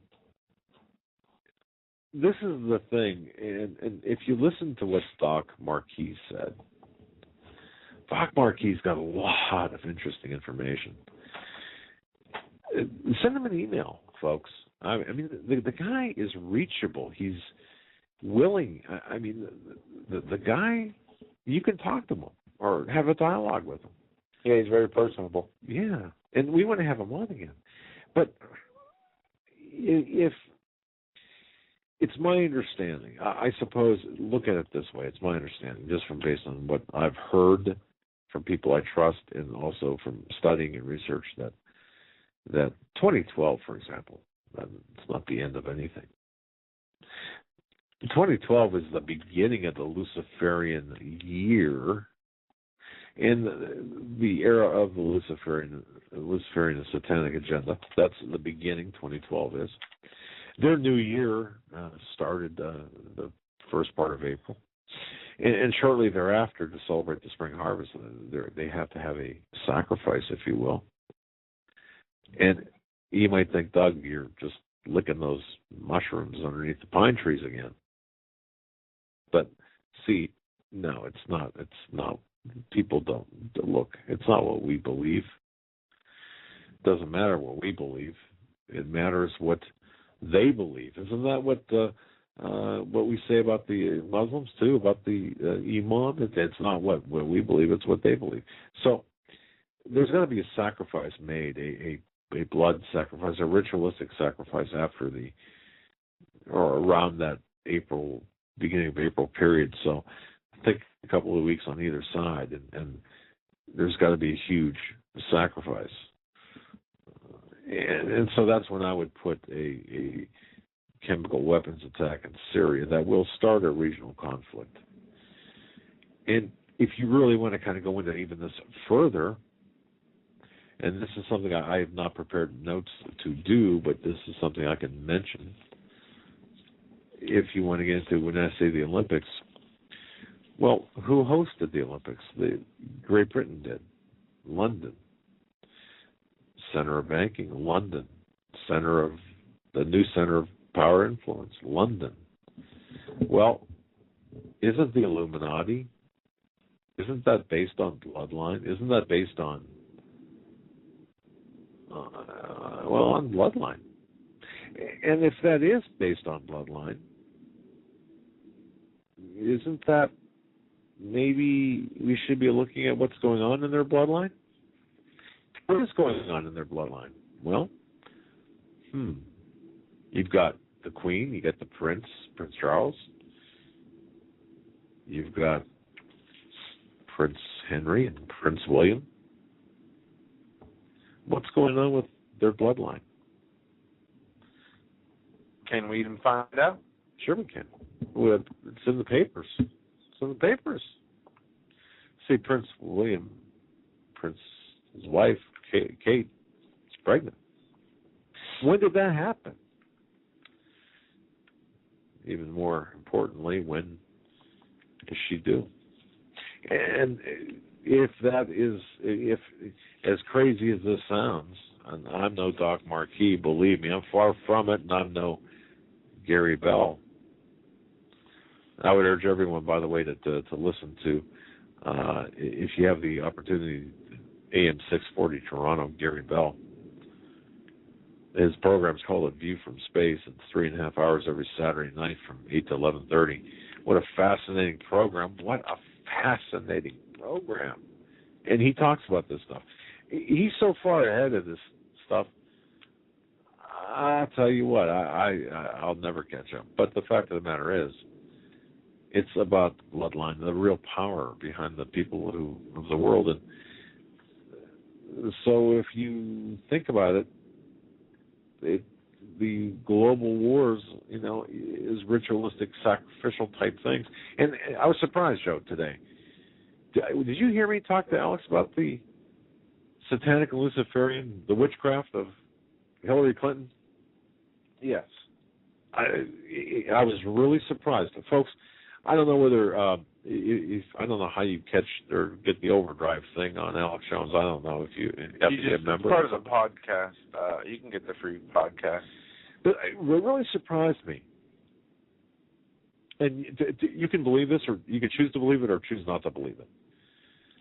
But remember that big dust-up back when Ronald Reagan was president and Nancy Reagan was, they're talking about, she wouldn't let him do anything without checking with her astrologer. Remember that? Joe, you remember that? 2 years old? No, of course not. That was a big thing back then. See, and people made a big thing about it. But when you're talking about Hillary Clinton, we're talking about Wicca. We're talking about witchcraft. We're talking, and that was, remember that homework assignment I was talking about earlier, a week or two ago? This is what we're talking about. It's about the practice of these rituals, of these ritualistic practices. And Hillary Clinton's part of this. And look at her appearance. And certainly we could not have this conversation with everybody. I don't think you could sit down at the dinner table and say, hey, Grandma, Hillary, I think she's a witch. What a conversation stopper that would be. Or a starter, I don't know. But see, here's the thing. These people do these things in a ritualistic fashion. So that's why I'm saying watch Syria. And in addition to everything else, if you believe in if you believe in the New World Order, it's not that much of a stretch to really get into the non-traditional worship by others. But lastly, and I'll close with this, is the Russians, Iranians, they're backing Assad, and of course, it just came out today, and I almost turned my car into a bridge above me when I heard that the mainstream media identify Saudi Arabia as actually backing the rebels against Assad and being on the same side as the United States. So I thought, wow, for all the writing we did and all the talking we did on this program, it's finally come out in the mainstream media that the Saudi Arabia, they're backing the anti-Assad terrorists. They're on the same side. Yeah, they're fighting the rebels. So they're pro-rebel. So all of this together is going to make an interesting 2013, because 2012 was really the new year. Was kicking. This was the birth pain to the real. This was the kickoff. Opening 2012. I mean, I can't imagine. So buckle up. See, that's what I'm saying. Buckle up. Spiritually. Yes, it's a spiritual. It's going to be a spiritual nightmare. And as Steve Quayle, and Steve spent 20 years, ringing the alarm bell. And I see it on these forums saying, he's, full of beans because he's been ringing that alarm bell for 20 years. Look, he was just ahead of his time. It doesn't mean he was wrong. No, and he never said any dates. He was just ahead of his time. And this is, so 2012 kind of kicked off the new age for the beginning of the end. With that, we're going to go to calls. If you want to join the conversation, 661-244-9839. We got about 8 minutes left of this segment, and then we'll have the whole next hour where we will be taking your calls. We're going to go to area code 304 first. Thanks for your patience here live on the Hagmann and Hagmann Report. Area code 304 just hung up. All right, we're going to go to Chad. Chad, you're live on the Hagmann and Hagmann Report. Hi, Joe. Thanks for taking my call, sir. No problem. Can you hear me? What's up? Yeah. Oh, good. What's good. up? Hey, couple things. Doug, for you had mentioned about the vaccines and things of that nature. And you're researching this. I recommend Douglas Hamp. Have you ever heard of him? Oh, sure. Yeah, Doug Hamp. Okay. Right. Yeah, he's got a book. Yeah, he's got a book called Corrupting the Image. And he goes into very good information about the history and why this new world order is so into this, and then it goes right along with your the Nazis and their eugenics programs and things of that nature. On the scientific level, what makes vaccines perfect for this is because on a genetic level, the virus is the perfect machine for delivering and making changes in our DNA. That is the reason behind it. I mean, it's like inserting a program into a computer. You can make it do anything. You can make it stop and turn on itself, or as they're trying to do, enhance and become transhumans, which corrupts the image of God. But on that, I'm posting an article here in chat. I don't know if you saw it or not. This was in the Los Angeles Times.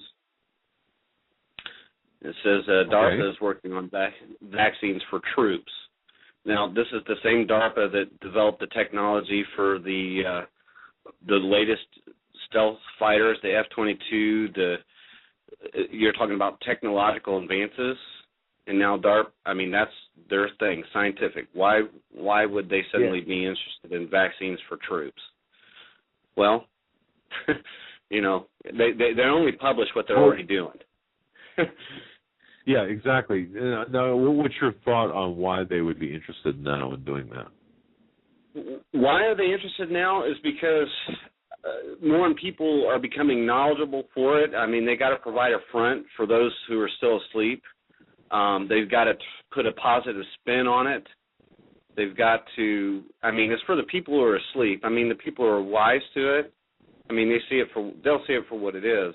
But, they just got to maintain the lie, is all it is. It's just a continuation of the program. I see. Okay. The article states there's a sense of urgency, and you're constantly thinking about where the next latrine is, said Riddle, who works in a separate military project. It goes on to say they use the excuse that, let's see, I just read it. It says they're using the excuse that, they don't want, okay. They don't want, they're saying that they don't want soldiers worrying about having to use a can because they're suffering from diarrhea in the middle of a fight. They're saying it's based on nucleic acids such as DNA, which contain genetic codes rather than proteins, weakened or dead viruses that typically are what is contained inside of a vaccine. They're going to use DNA-based drugs. They're calling it egg technology. Right. This is what, that's topic for, a longer conversation, but this, and Doug Hamp goes into that in his book. This, when you look in Revelation, you see how those who accept the mark are cursed with sores. I'd always wondered, how could a curse be so specific? Well, when you understand that people who are looking for the mark are being affected on a genetic level, it makes more sense. Well, caller, one thing I've been looking at too, and we discussed this, I think, with Russ Dizdar. Correct me if I'm wrong, Joe. About the super soldier program, which you referenced, caller. the future of war is going to look really, really funky here. And people think this is like science fiction. Not. Yeah, things are just going to get weirder. Now, what we got to keep in mind, they have a twofold purpose. Look, Satan is limited in his army by at least 2 to 1, right? It didn't work out so well for him with his first plan. He nearly won before the flood in corrupting man, so that we no longer bore the image of God. We bore the image of something else, all the way down to one family.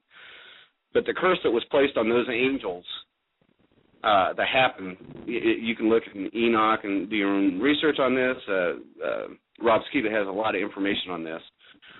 They were cast and bound, in the pits of the earth until the time of judgment, pretty severe. How many angels do you think Satan's going to get to go along with that plan? And, after that? But not. So he's got to get us to do the work for him by changing and corrupting our image. That's a purpose for that. But that's twofold. To get rid of those who they claim are useless. And the other thing is to create an army for the last battle. I mean, he needs numbers. Yes. And so there's a twofold purpose there. He knows that he's got a battle coming, and so he needs an army. At the root of this, one thing that I've found at the root of all of this is the corruption of the human DNA, the intentional corruption of the human DNA. Now, because it takes us away from the image of God. We were created in the image of God. When we are no longer in the image of God, salvation is no longer reasonable.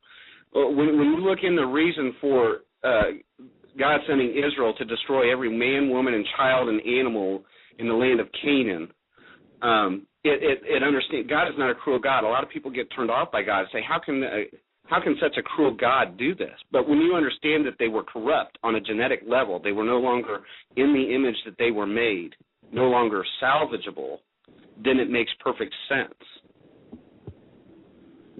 Correct. And I could not have said that more articulate than you just said that. That is absolutely correct. And it's hard for people. Discussion at this level is still difficult for me, and I can imagine some listeners saying, "What are you talking about?" Because this is the stuff of science fiction. Well, that's just it. It's no longer science fiction. This is today's reality. That's where we've come. And that's just what we know about. It's a fact. Our military and other militaries have technological advances that are secret years before we're aware of them. We know this. The stealth fighters, the stealth bombers, 15 and 20 years in development before we realize about them. So if they're saying something about 2020, well, they have it today. Exactly. You're 100% right. Yes. So, so that's just towards that. And then I know we got a break coming up, so I'll be brief on this. People were talking about earlier on in the program about where to go and no place to go, and what are you supposed to do. That's the advantage and the grace we're given, to be given warning and to be awake to these things ahead of time. The way to know what to do in the future is to practice obedience today.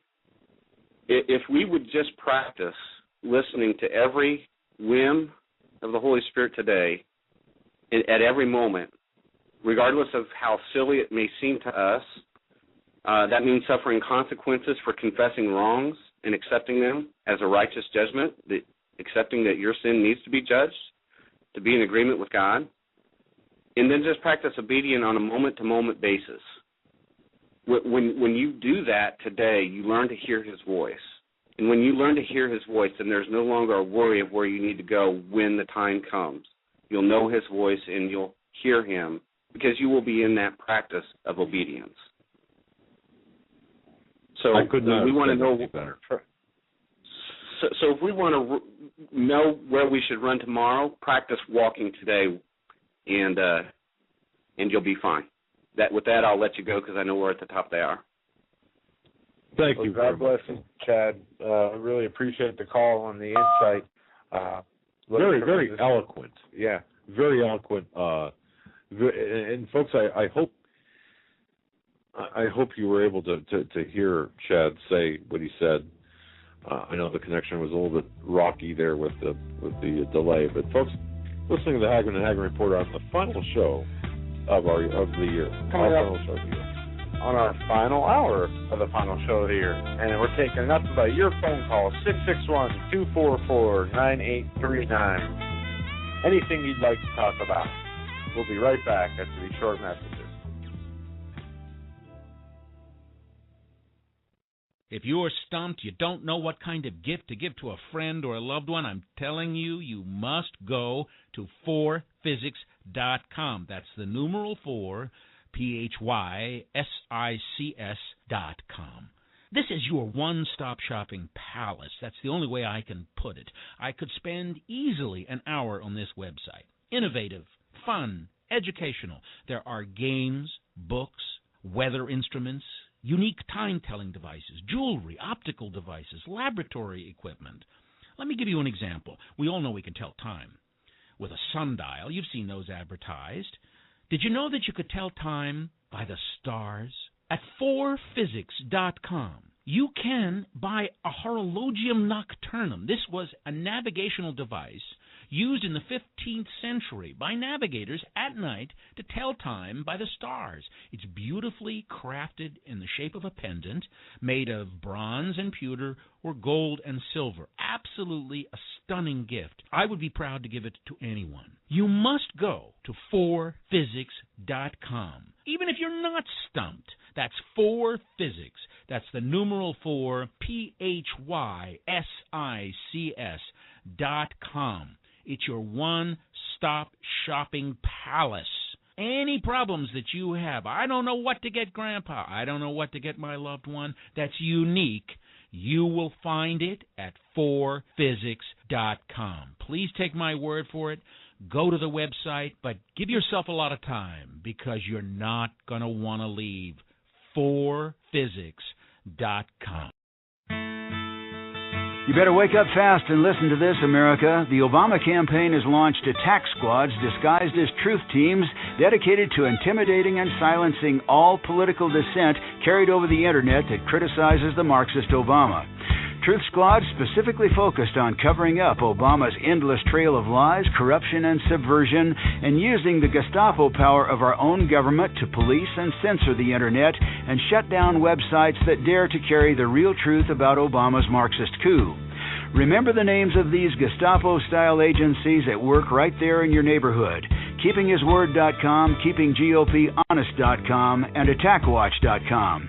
KGB, SS, and Gestapo-style police-state gangster organizations at work to silence the important voices of patriot dissent, some of which have already been shut down by Obama's orders. Adolf Hitler would have been proud. We're the 21st century Tea Party patriots.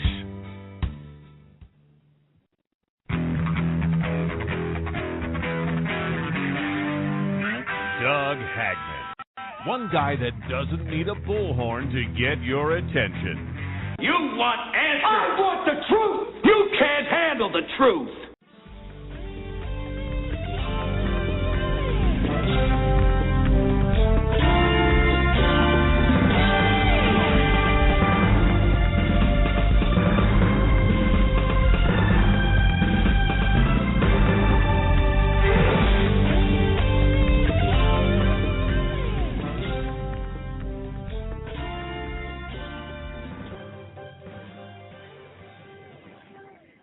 And welcome back, ladies and gentlemen, to our final hour of our final show of this year of 2012.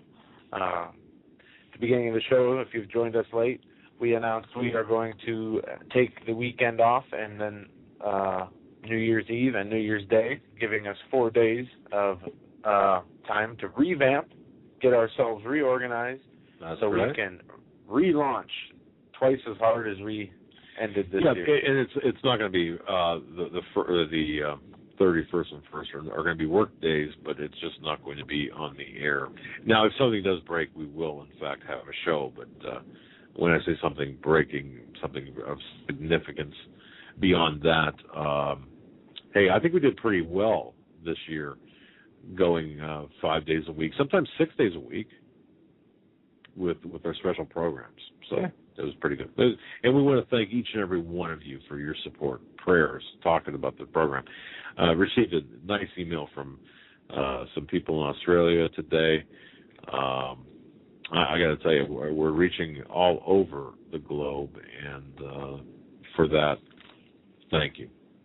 All right, we're going to go to area code 804. You're live on the Hagmann and Hagmann Report. 804, you're live on the Hagmann and Hagmann Report. Oh, your ass won't ball, dear. I couldn't understand. I'm sorry, man. Are we still? Is he still on? No, I put it back. Couldn't understand. I couldn't understand either. All right, we're going to go to Donna. Donna, you are live on the Hagmann and Hagmann Report. What is on your mind tonight? Just called to thank you guys for a great radio show. Interestingly, I was listening to you, and my computer got kicked off, and my modem's not down. It took me, I missed some of it because it took me forever to try and get you back. And the computer wasn't down, the modem's working. It was weird, really weird. But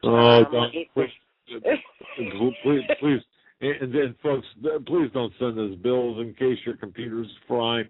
No, no. I came back on. It was just strange. It was hooked up. The modem was fine. It was just weird. It just went off. I couldn't get the internet to come back on, and I just thought it was strange. And it's been happening quite a bit with my computer. I guess maybe it's the research I'm doing. I don't know. I forgot what I was going to ask you now. Darn, I'm getting old. I feel bad now. You look well. You're well preserved. No, Donna, I'll tell you what. Thank you for listening, and thank you for being part of our program for all of for 2012. And we're looking for a fantastic, information-packed and time well spent 2013. The next year, Donna, we. When you mentioned, thanking us for 2012, in our conversation today, Joe and I, when we were preparing for tonight's program, we were thinking we need to make every hour on air count over the next, from now on. I mean, it's not like we haven't tried to do that already, but we need to really make sure every hour counts. So when you leave our program, you think, wow, I'm glad I listened, and that's what our goal is for every show in the coming year. Oh, I remember what I wanted to ask you, Doug. I remember now. See? About the gun control, it looks like, I guess they're going to do this gun control thing. From what I was listening to you on Alex Jones earlier, and is it possible that we could avoid people will turn in their guns and we can avoid a civil war, or do you think that it's going to be really bad and people won't? Or what are your feelings on, do you think they should just hand over the guns to avoid the Civil War, or do you think that I've been praying about it. I really don't know what the option is that people don't, and then you have this battle, and I hate to see a lot of innocent people die. Well, I understand that, but here's my point of view in a nutshell. Turn over your guns, you're going to die. Okay, ultimately you're going to suffer the consequences if you voluntarily turn over your weapons. And I'm talking about all weapons, whether it be a semi-automatic pistol like a 9mm, 45, whatever. If you turn them over, it's just a quicker path to death. If you don't turn them over and everyone sticks to that and says, you know what, no, we're not going to do it, not today, not now, not ever, then I think we've got a fighting chance. What I'm afraid of is a lot of people turning over their guns and a lot of or a significant amount keeping their guns, and then having this rift among people, kind of like a Civil War scenario mentality, where you've got neighbor versus neighbor and family member versus family member, and then if there's hunger, then if your neighbor's hungry and the only way that he could be fed is to say, well, hey, Doug down the road, he's got he's got an arsenal of weapons he hasn't turned in. This is how I see it playing out, and that frightens me. I don't know if I answered your question. I don't see this ending well, but I do think that there's a ton of people out there with virtual muscles on the internet behind the keyboard, slapping the keys, saying, I'll be doggone, I'm not going to turn them in, no way. And then they'll be the first ones to turn them in. And the people that are quiet, that don't turn them in, but personally, I would, if I were in a position where I had weapons, I would not turn them in. That's my personal opinion. Now, that's not what I'm telling you to do. I'm just saying this is what I would do. Well, I don't have any, so I didn't. I was going to get some, and then this whole thing started, so I didn't. I'm kind of stuck now. My other question is, do you really think they're going to actually do this? I mean, is this set in stone? Because I was listening to a bunch of people, and then what Lindsey Williams had said earlier in one of Alex's interviews about Obama being the elite are upset with him. He's not, I guess, playing ball with the elite, and so they're upset with him. So how does that play into this whole thing if the elite are not happy with him, if he's sort of a rogue president in terms of the elite? And then I'll let you answer that off. I'll get off and let other people call in. All right. So. Okay? Thank you, guys. All right. God bless you. God bless. I would say if Obama was going against what the elite wanted, there would be a few subtle things we wouldn't see happen behind the scenes, followed by something very tragic happening, like a John F. Kennedy scenario. And well, let me say for the record, just because of what history has shown us. And please understand, I'm just saying this, what my spirit is telling me, my gut is telling me, nothing more than that. I have nothing more than that. I don't see Obama finishing his term. And I'm going to leave it at that. Read what you want into that. Yeah, I'm kind of confused myself. Well, okay. Okay. Well, let me just couch it this way. He's got no plans to leave. He would be our last president. That said, I don't see him finishing his term. Okay, so he could technically start a new dictatorial term. Yes, or it could very well be he would be a whole reconfiguration of world geopolitical lines and zones and areas where we're no longer what we once were, or it could be a Kennedy type of a situation. I just don't see it ending well. Well, we for have him. Someone on hold. Pierre's on hold. He wants to land on the Civil War gun. I'd love to hear it. Yeah. Pierre, we're bringing you on live on the Hagmann and Hagmann Report. Hey, good evening, guys. Good evening. How are you guys doing tonight? Good, Pierre. We're going to give you some time. Hey, you got the floor. Thank you. I read between the lines of what you were saying, Doug, and I was kind of laughing at that, but it's actually kind of scary because, I don't see that. I don't see him completing this term either. So this thing can develop in one of two ways. Option A, I'm just going to call it as it is. Someone's going to attempt to sanction him or he will be sanctioned, thus ending the presidency. Option 2, we're looking at the complete conversion of what was the presidency in terms of the old republic and something new. People got to understand, when something new comes along, it doesn't necessarily mean it's always a good thing. And with change, there's always chaos. We know the level of chaos that's coming, but we have yet to be truly exposed to the magnitude of it. We don't know what he really has in, planned. And then with the previous caller, to connect the dot there, when it was on Alex Jones, you were talking about what's going to happen with Obama and how the powers that be don't feel about him. They don't like what he's doing. Well, if they're going to do something to him, they would have already implemented, depending on the severity of the crime that he committed, or B, they will subtly manipulate things in such a profound way that's going to cause him to, I would say, lose face or lose stature, or cause him to make a critical move that would expose him to such in such a bad light that he will be removed, for lack of a better term. I mean, I could see that playing out. I don't know how you guys feel about that, but I'm going that route there. But I don't think this presidency will be completed either. I just don't see it happening. I just see it transforming into something much more nastier than what it currently is.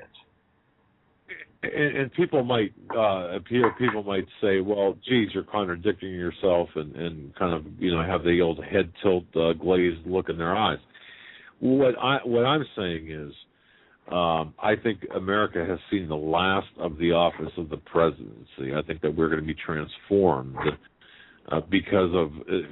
mainly because of the economic / dollar situation. So I think we're entering into uncharted territory. That said, I think Obama has developed his own set of muscles, despite being a puppet of his handlers, which has angered his handlers, which the last caller alluded to. On the other hand, all things considered, and knowing that this is a multi-level chess game, not just a single chess game, there are so many possibilities depending on what they pull off the shelf. It could be a Kennedy type of situation. I don't know. Or it could be he's no longer needed. Or, as you said, there could be a situation where the job's not quite done yet, the office is not quite finished yet, and yet, he's made some errors, and they've got to take them out. So there are so many possibilities here that I'm not sure which one would, but we know it's uncharted territory. Definitely, but it's like what I've been, what I've said before with people. It's a lot of moving parts, so we don't know. Yes. All I know is that he's in control and he's got the reign on things, which now leads me into the main topic I wanted to get in with you guys with, is this impending civil war, because that's what this is. I mean, there's no... Exactly.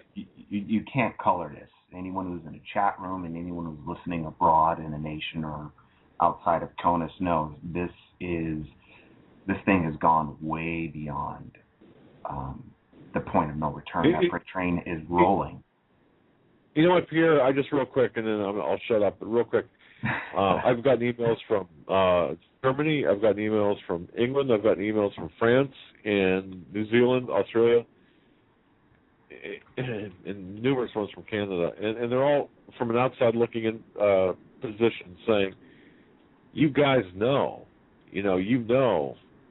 that civil war or the equivalent thereof."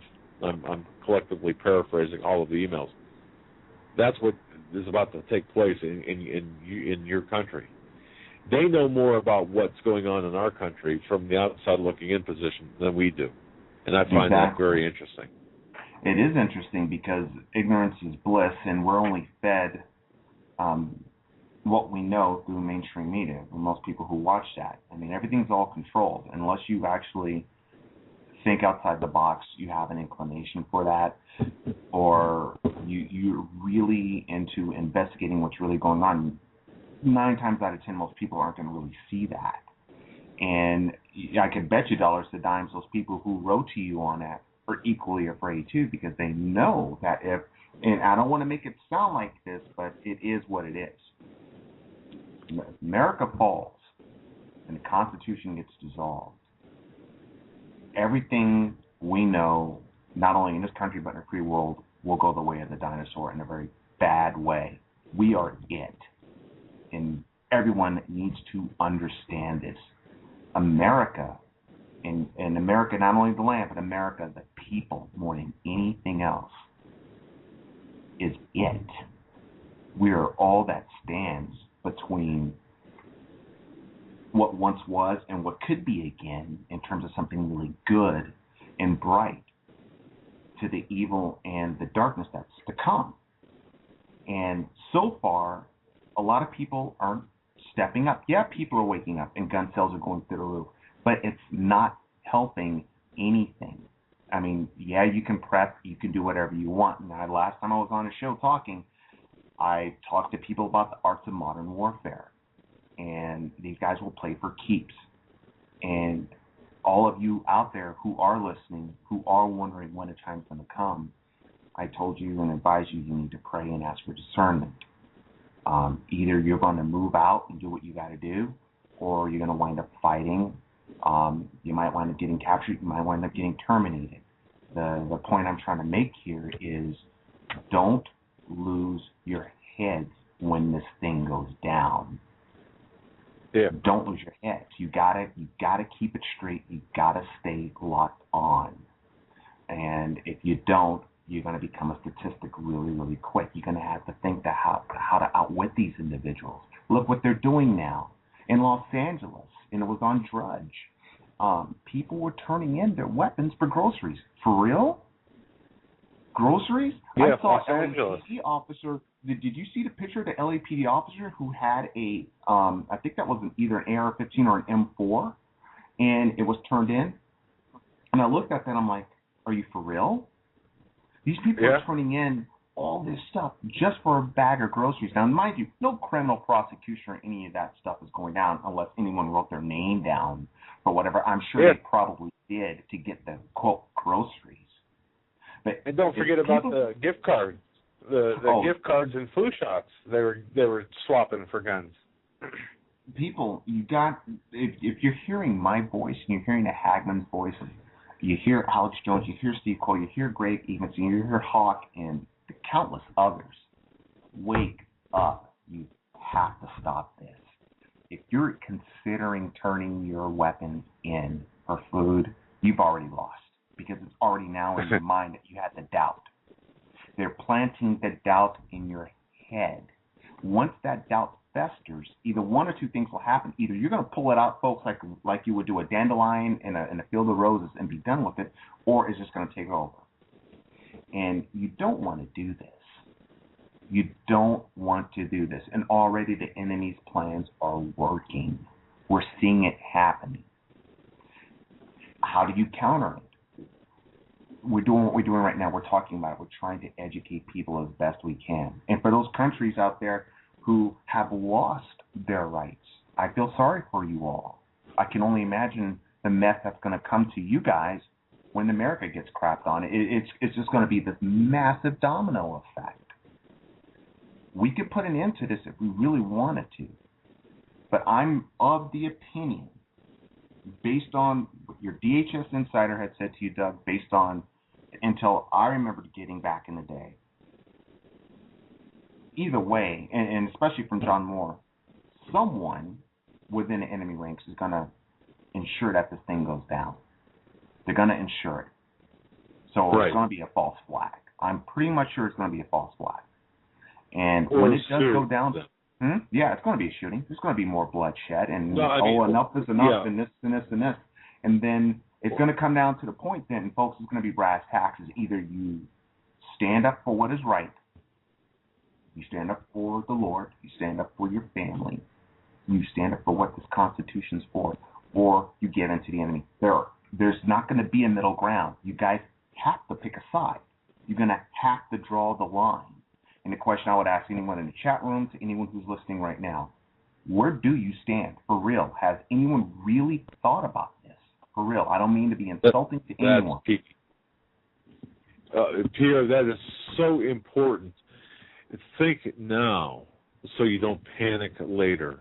Decide. I mean, to the extent you can, you have to make plans mentally, spiritually. you have to get in the zone of how you want or how you intend to handle things. Exactly. And if you guys don't, 2013 is right around the corner. The freight train's in motion. It will derail. I hope you guys can walk out of it, for those of you who can't make your minds up. For those of you who do have your minds made up, you are locked on, you have thought about this, you have prayed on this, I wish you all the best. I mean, I know it sounds like I'm trying to, it's almost like I'm giving like the final, hoopla to what's coming, but America the Beautiful, or what she used to be, is gone, folks. She is gone. All that's left of her is his Constitution and what's left of that. You got senators like Dianne Feinstein, this career politician, who is putting literally the nail on the coffin on the Second Amendment. And if that gets passed, It doesn't matter. It's not just for the state of California, folks. You must understand this. She's a U.S. senator. It's not just for the state of California. That is for the continental United States. If that passes, all bets are off. But even if it doesn't, Pierre, even if it fails, I'm surprised at the cavalier attitude by some of the people I've seen post on the internet. Well, it's not going to pass. Just the fact that we are having this discussion, shouldn't that raise the little hairs in the back of people's necks? I mean, I think so. Holy cow! I think so. It should be red flags flying everywhere. Just to talk about this, it's not a joke. I mean, maybe 20 years ago, people would say that we're nuts and we're wackos. But have you guys noticed even how the mainstream media is biased as they are and how they run their psychological operations and what have you? By talking about preppers, by talking about truthers, by talking about people who follow the Constitution and the Second Amendment and so forth, by doing that, believe it or not, gang, they gave us credence. They gave us legitimacy. The psychological aspects of this spins right back in their face, no matter what they say, no matter what Feinstein or anyone else says. It goes back to their face because they're giving us legitimacy. By giving us legitimacy, and if we act right and appropriate with this, we could possibly turn this thing around. Odds of it succeeding depends on how coordinated everyone really is, how everyone is on the same sheet of music. And that's very, very important. But the fact is that we have been given legitimacy. The question is how do you want to run with this, guys? How do you want to run with it? And that's where everyone should be thinking about on this. For real. A call. Very well said. It's true. I mean, we're not insane people. We're concerned people. We're God-fearing people. There's nothing wrong with what we're saying. There's nothing wrong with what we're doing. The only thing is, it goes against their agenda, their whole establishment. And you know what? And it's going to be one wrong. or the other. Yeah, that's what they see as wrong, is that we are not with their agenda. That is the problem, us being free thinkers, being free men and women. Exactly. Yep. And I think the whole thing is wrong with DHS and everything, from saying who's a terrorist to what. I mean, you got men and women who served in uniform, who swore and took an oath, and they're being declared terrorists. I mean, for real? Yeah. It's spit in the face to everything that we're founded on. So, like I said, it's just going to come down to choices and how you carry out on this. Be smart, folks. Don't do anything stupid. If you are aggressed, then hopefully you have it on film. Maybe you can say something about it, but please, whatever you do, don't go on the offensive. If they get aggressive with you, then you can defend yourself. Let them draw the first blood, because it only gives credence to us that we're not the ones who's doing the bad stuff. It's them. Because when the day this all goes down, the internet's going to go down. There won't be no Hagmann and Hagmann show. There's probably going to be Radio Free America. It'll be just like Red Dawn. I know I'm talking like it's insane, but that's how it's going to be. and we're going to all have to somehow make it through this. Because right now, that's all I see. And I want to have time with my loved ones. I want to be with the people that I love. I want to see my kids grow up. I want to be with my girlfriend. I want to experience the wonders of this life. And I know the clock is ticking, and that annoys me. And it makes me actually sad, because no one has a right to impose such things upon us, upon our free will like that. No one. You all in the chat room know this. All of you around the country and in the world know this. No one has a right to. But those of you who gave up your rights, you knew better. You knew better, and look where you're at now. Not to sound arrogant. And yes, it seems like America's going that way, but you know, America will not go down without a fight. And if that makes me sound like a revolutionary, so be it. Semper Fidelis to all of you. Always faithful. Thank you, Pierre. I swore and took an oath. And if it goes down to it, I'm going to do what I have to do. And if they want to come knocking on my door and have an interview with me, that's fine. But when it comes down to it, I'm not going down without a fight. It's un-American. I know that sounds kind of cold, but it's un-American. And do what you guys got to do. And I'm going to leave you guys with this. Texas is actually going to take it to their legislature on discussing secession. Texas is literally doing this. They're going to have to talk in their state legislature over this.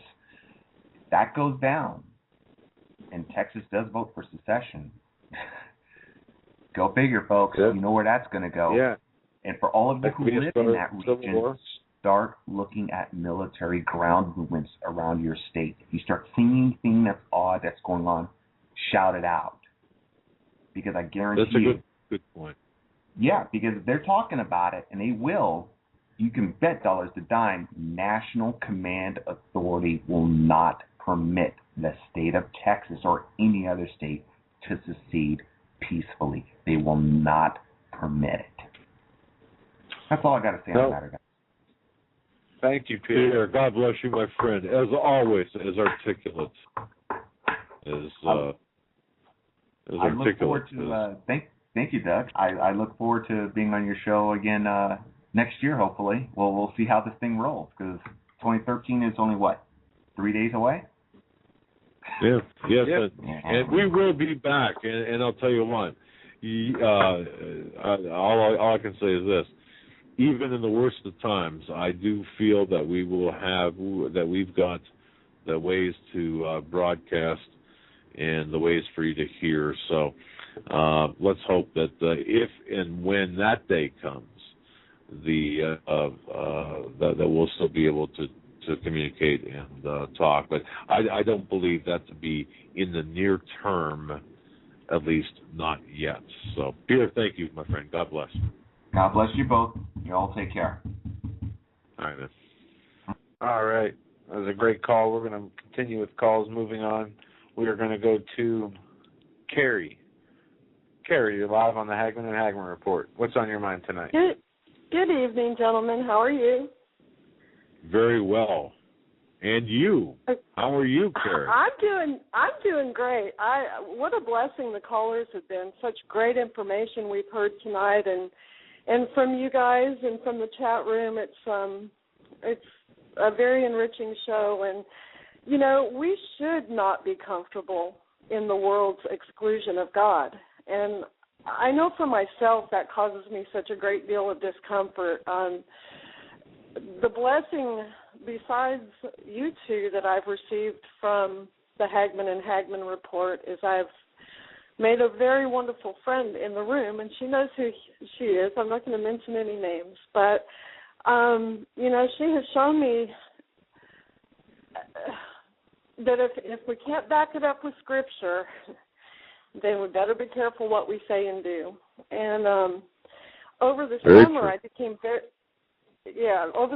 became very uncomfortable with what I was hearing and seeing, and this was a couple weeks before I found your show. And somebody pointed out Ecclesiastes to me and said, "What are you talking about? You know, everything that's happening now has happened before and will happen again. You're acting like this is new." And I just kind of looked at him. He was an older fellow, a well-traveled very wealthy man. And so I ran home and I read Ecclesiastes 1, and specifically verse 10, it says, "Is there anything whereof it may be said, see, this is new? It hath been already of old time, which was before us, and it will be again." And a friend of mine called me the other day. She knows I'm the go-to person when she wants an answer pertaining to current events because I'm such a research junkie. And she said, "Carrie, somebody new at my work is telling everybody that she's stocking up on antibiotics for this apocalypse. What is she talking about?" So we got in a conversation, and I've never been much of a history buff because I thought it was boring. Well, once I read Ecclesiastes, I thought, I really need to dive into some of these books, and I'm reading like Fox's Book of Martyrs and various other, history books. And she said, "Carrie, civilization has a cycle." And Doug, you've probably heard this. You're so well read, and but I had never heard it, and so I don't know if it's spot on. Maybe you can enlighten me. It's a civilization cycle. Starts with bondage, goes to spiritual faith, to great courage, to liberty, to abundance, to apathy, dependence, and back into bondage, and then the whole cycle starts over again. Absolutely, yes. In fact, let me just, it's right. Bondage to spiritual faith to courage, courage to freedom, freedom to abundance, abundance to selfishness. From there to complacency, complacency to apathy, apathy to fear, fear to dependency, and dependency back to bondage.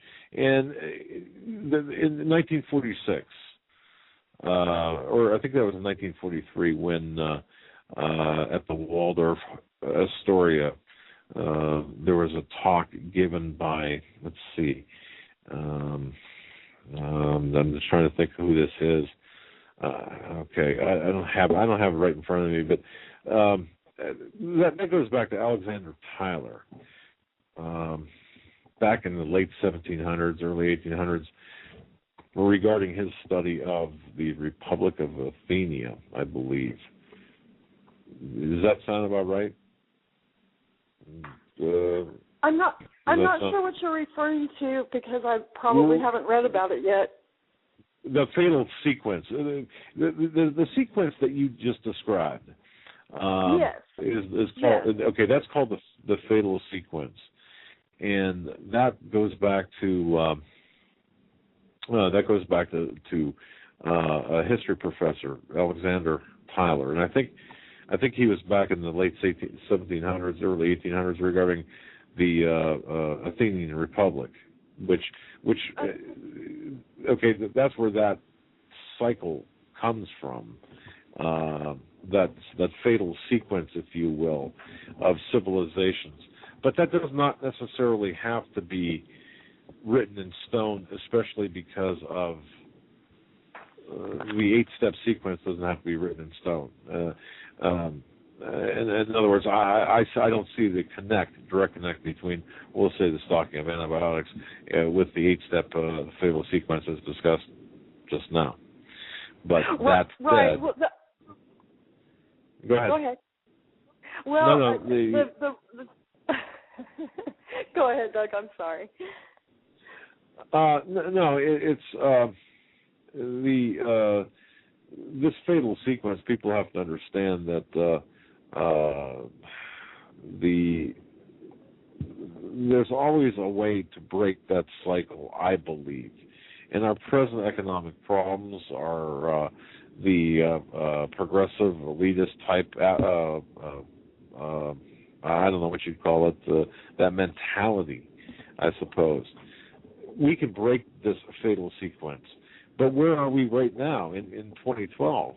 Where in that sequence are we? Are we from apathy to fear, or fear to dependency, or dependency back to bondage? I don't think we've reached that point yet. I think we are. What part of the Bible in Bible prophecy enter in during. I mean, what cycle does that factor into? You know. Well, that's true because we are a Judeo-Christian nation. So, but again, I question the antibiotic stockpiling to that particular fatal sequence or of civilization. I'm not sure how that would fit in.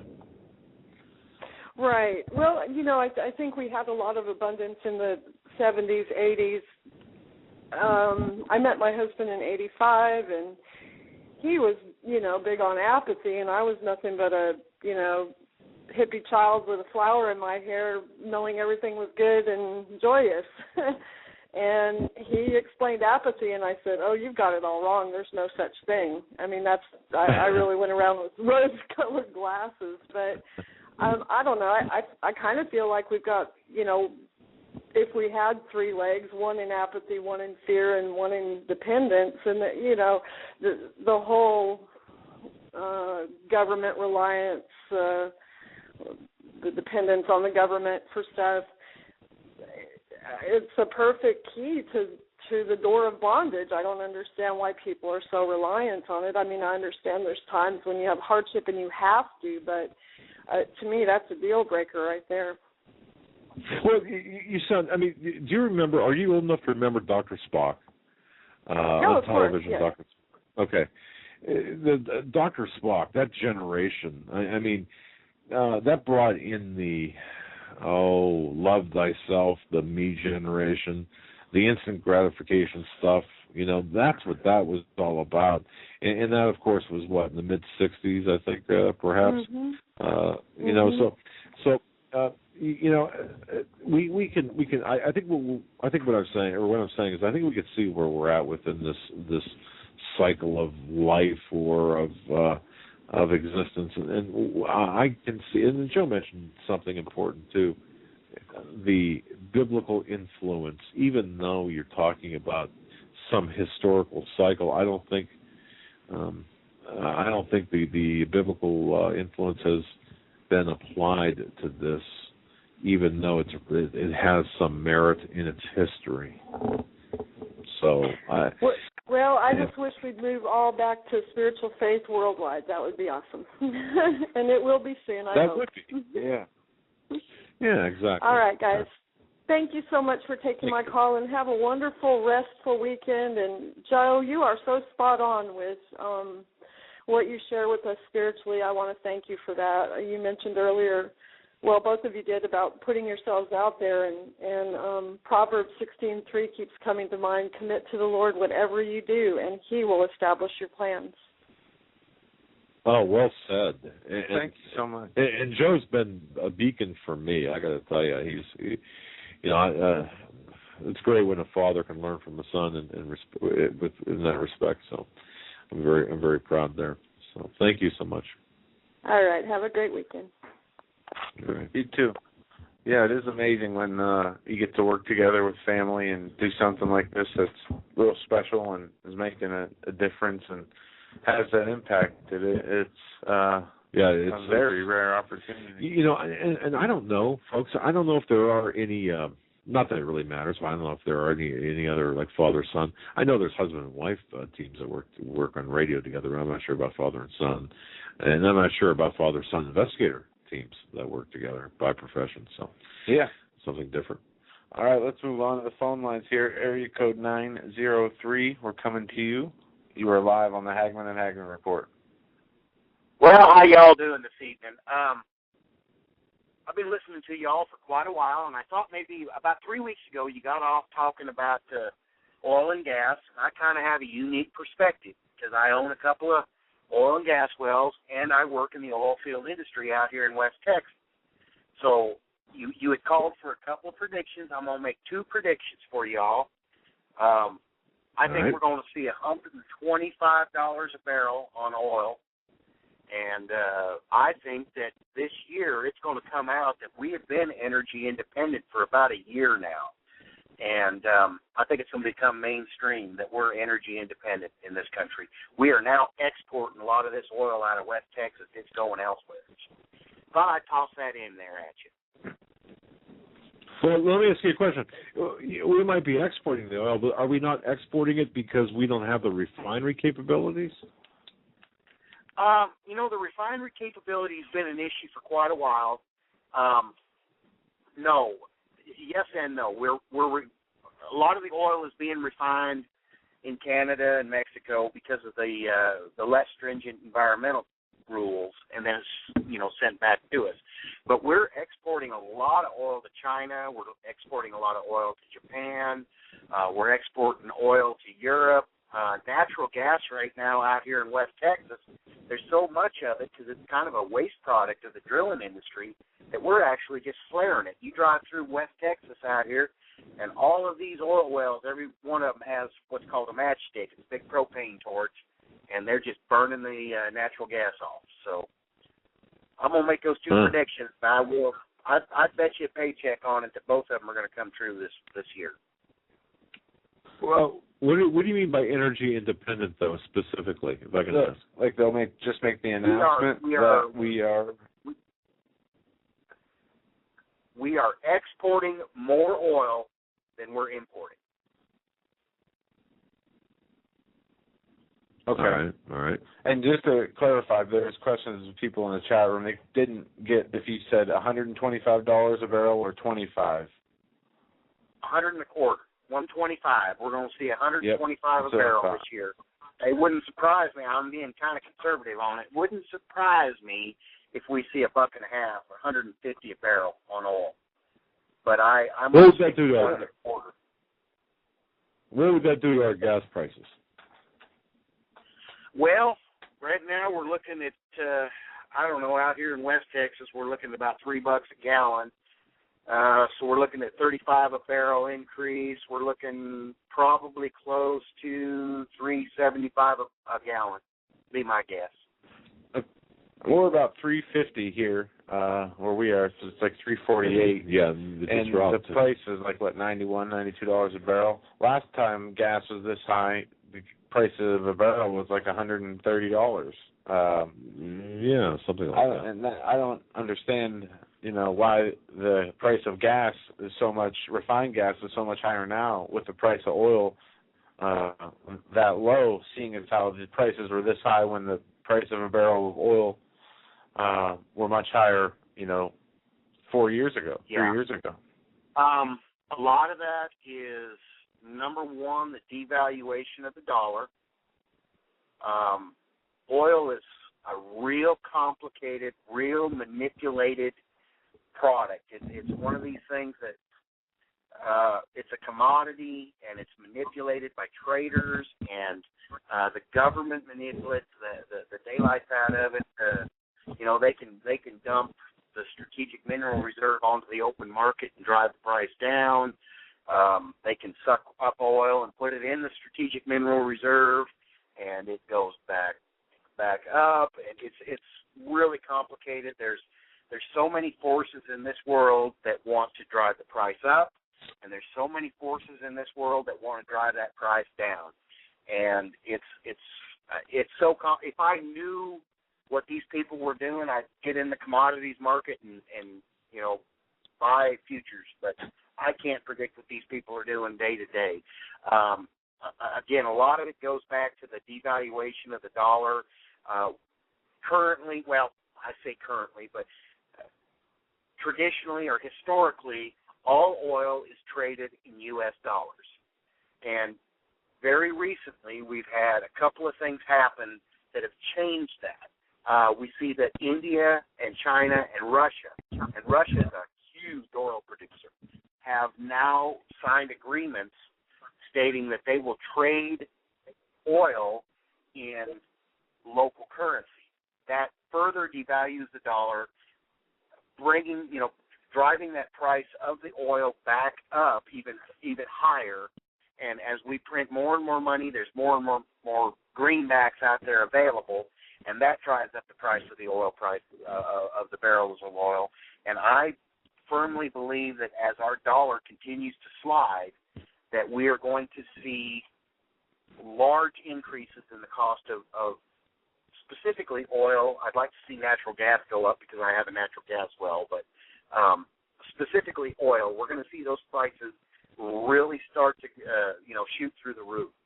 So it's a real complicated thing, and I can't even explain how complicated the oil market is and how complicated the trading is, and just the cost of drilling a well, which is what I do. You wouldn't even believe how many people are involved and how much money's involved in punching a hole down to 15,000 foot. It's amazing. Well, very good. What we're going to do is we're going to mark your predictions down for 2013 here in today's program literature. So, what's your first name, sir? It's Rusty. Russ. All right. So, Russ from, you said West Texas, right? That's correct. I live out in Mentone, Texas. All right. So recorded in the December 28th edition of the Hagmann and Hagmann Report, your two predictions, if you will, for 2013. And feel free to call back in and gloat if, in fact, those two things come true. I hate to say that, but I hope I don't have to gloat, because I'd like to see, I'd like to see oil stay around between 90 and 100, because, the higher it goes, the better off I am personally. But I also look at the big picture, and the higher that energy prices go, the harder it is on the American people, especially folks in depressed areas. We have a labor shortage out here, but the rest of the country's not in that luxurious of a situation. I understand that. So I'd like to see it stay about where it is right now, but it's not going to happen. Well, I share in your hopes, but I have the feeling it's not going to as well. God bless you, my friend. Thank you so very much for your call. Thanks, Russ. Yes. All right, man.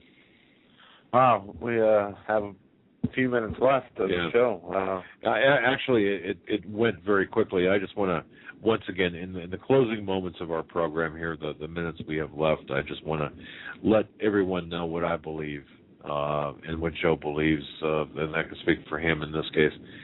Having sat together to talk about our final program and talk about our plans for 2013, knowing that 2013 is going to be a very troubling year and a spiritually tough year and a practically tough year for people. Yet, you're not seeing this on the news. I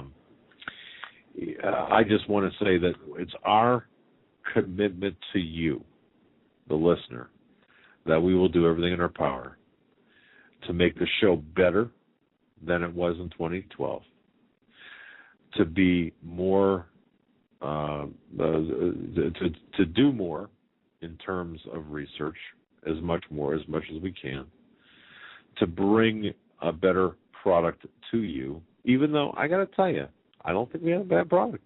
No. We're not professionals. We were never professionals at any kind of broadcasting or radio hosting. We were private investigators by career, and we were led to do this, and here we are. But the long and short of it is this: we have to stick together in these troubling times. We have to look to one another for fellowship. Fellowship. Thank you. I was trying to think of that word. Yeah, and of course, look. Spiritual uplifting. Yep. And no, if we can become spiritually prepared, mentally prepared, we're going to be a step ahead of what is to come, and we're going to be a little bit better than the average person out there, in terms of a little bit more prepared, I should say, than the average person out there. And that'll give us two things. It'll give us the opportunity to help others, but also the stability to make sure that we are walking on solid ground ourselves. And if we know what's coming, or at least have a good idea of what's coming, that's a lot better than not knowing and living on nothing more than just a supposition.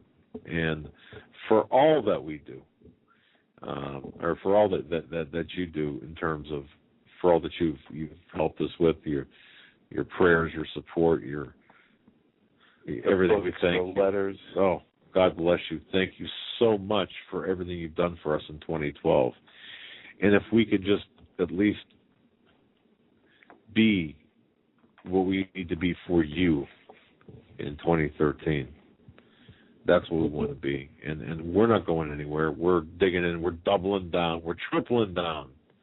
And we will meet the resistance, or we will be the resistance, and we will meet the problems head on. And we'll take on whatever we need to take on. And we're going to stand by one another. And we're going to stand by you, our listeners, every single day. We're going to be there for you. Yeah. And that's our promise to you. Look at 2012, Wade Hicks Jr. Wade Hicks. We were able to save him a little bit of grief, I'd like to think, right? Yeah, and a few other people. Yeah. And the people that have blessed us and helped us. Yes. It has been a fantastic year. Please, at this time of year, keep in prayer Steve Quayle, Henry Groover, Pastor David Langford, Russ Dizdar, all the people that have appeared on our program. Marinka Peshman, what a great lady. Doc Marquis, keep them in your prayers and your thoughts, and the people we have yet to bring on that will come on. Yeah, each other in your prayers. Yeah, even our enemies we have to keep in our prayers. Absolutely. Joe, any I got to ask you this: any regrets for 2012? Besides getting married, no, I'm just kidding. Absolutely not. Everybody makes mistakes. Yeah. But as far as regrets go, we're moving in the right direction, and I'm really looking forward to 2013. Yeah, somebody said that both positive and negative things are contagious. And the more positive we are about things, even in the darkest of times, it's contagious. And if we always have that positive outlook, that solidity, that just being solid in our faith and fellowship and wanting, look, our desire is to bring you the truth each and every day and news information that you might have heard before, but maybe not the same way, or something a little bit different of an approach to a news story, or giving you some context for something. That's what we strive to do. And for all the emails, all of the letters that we've gotten, I want to thank each and every one of you, even the ones that essentially said, hey, you know what, you're in the wrong profession. We kind of know that, but it's just been a marvelous year. I'm just a marvelous. Yes, it has. And we got to thank each and every one of you again, whether you're listening live or archive, Blog Talk Radio, your iPhone, whatever. And some of the pirate radio stations as well out there. Yeah. God bless you, guys. You have a great new year. Spend time, enjoy the time you have off with your family, your friends, your loved ones, and anybody, and just anybody. Just, enjoy time with other people. And we don't know what time we have left. And you're not alone. You're not alone. You're part of our extended family. God bless you. And we'll have see a you great New Year. in 2013, revamped and ready to go. God bless each and every one of you.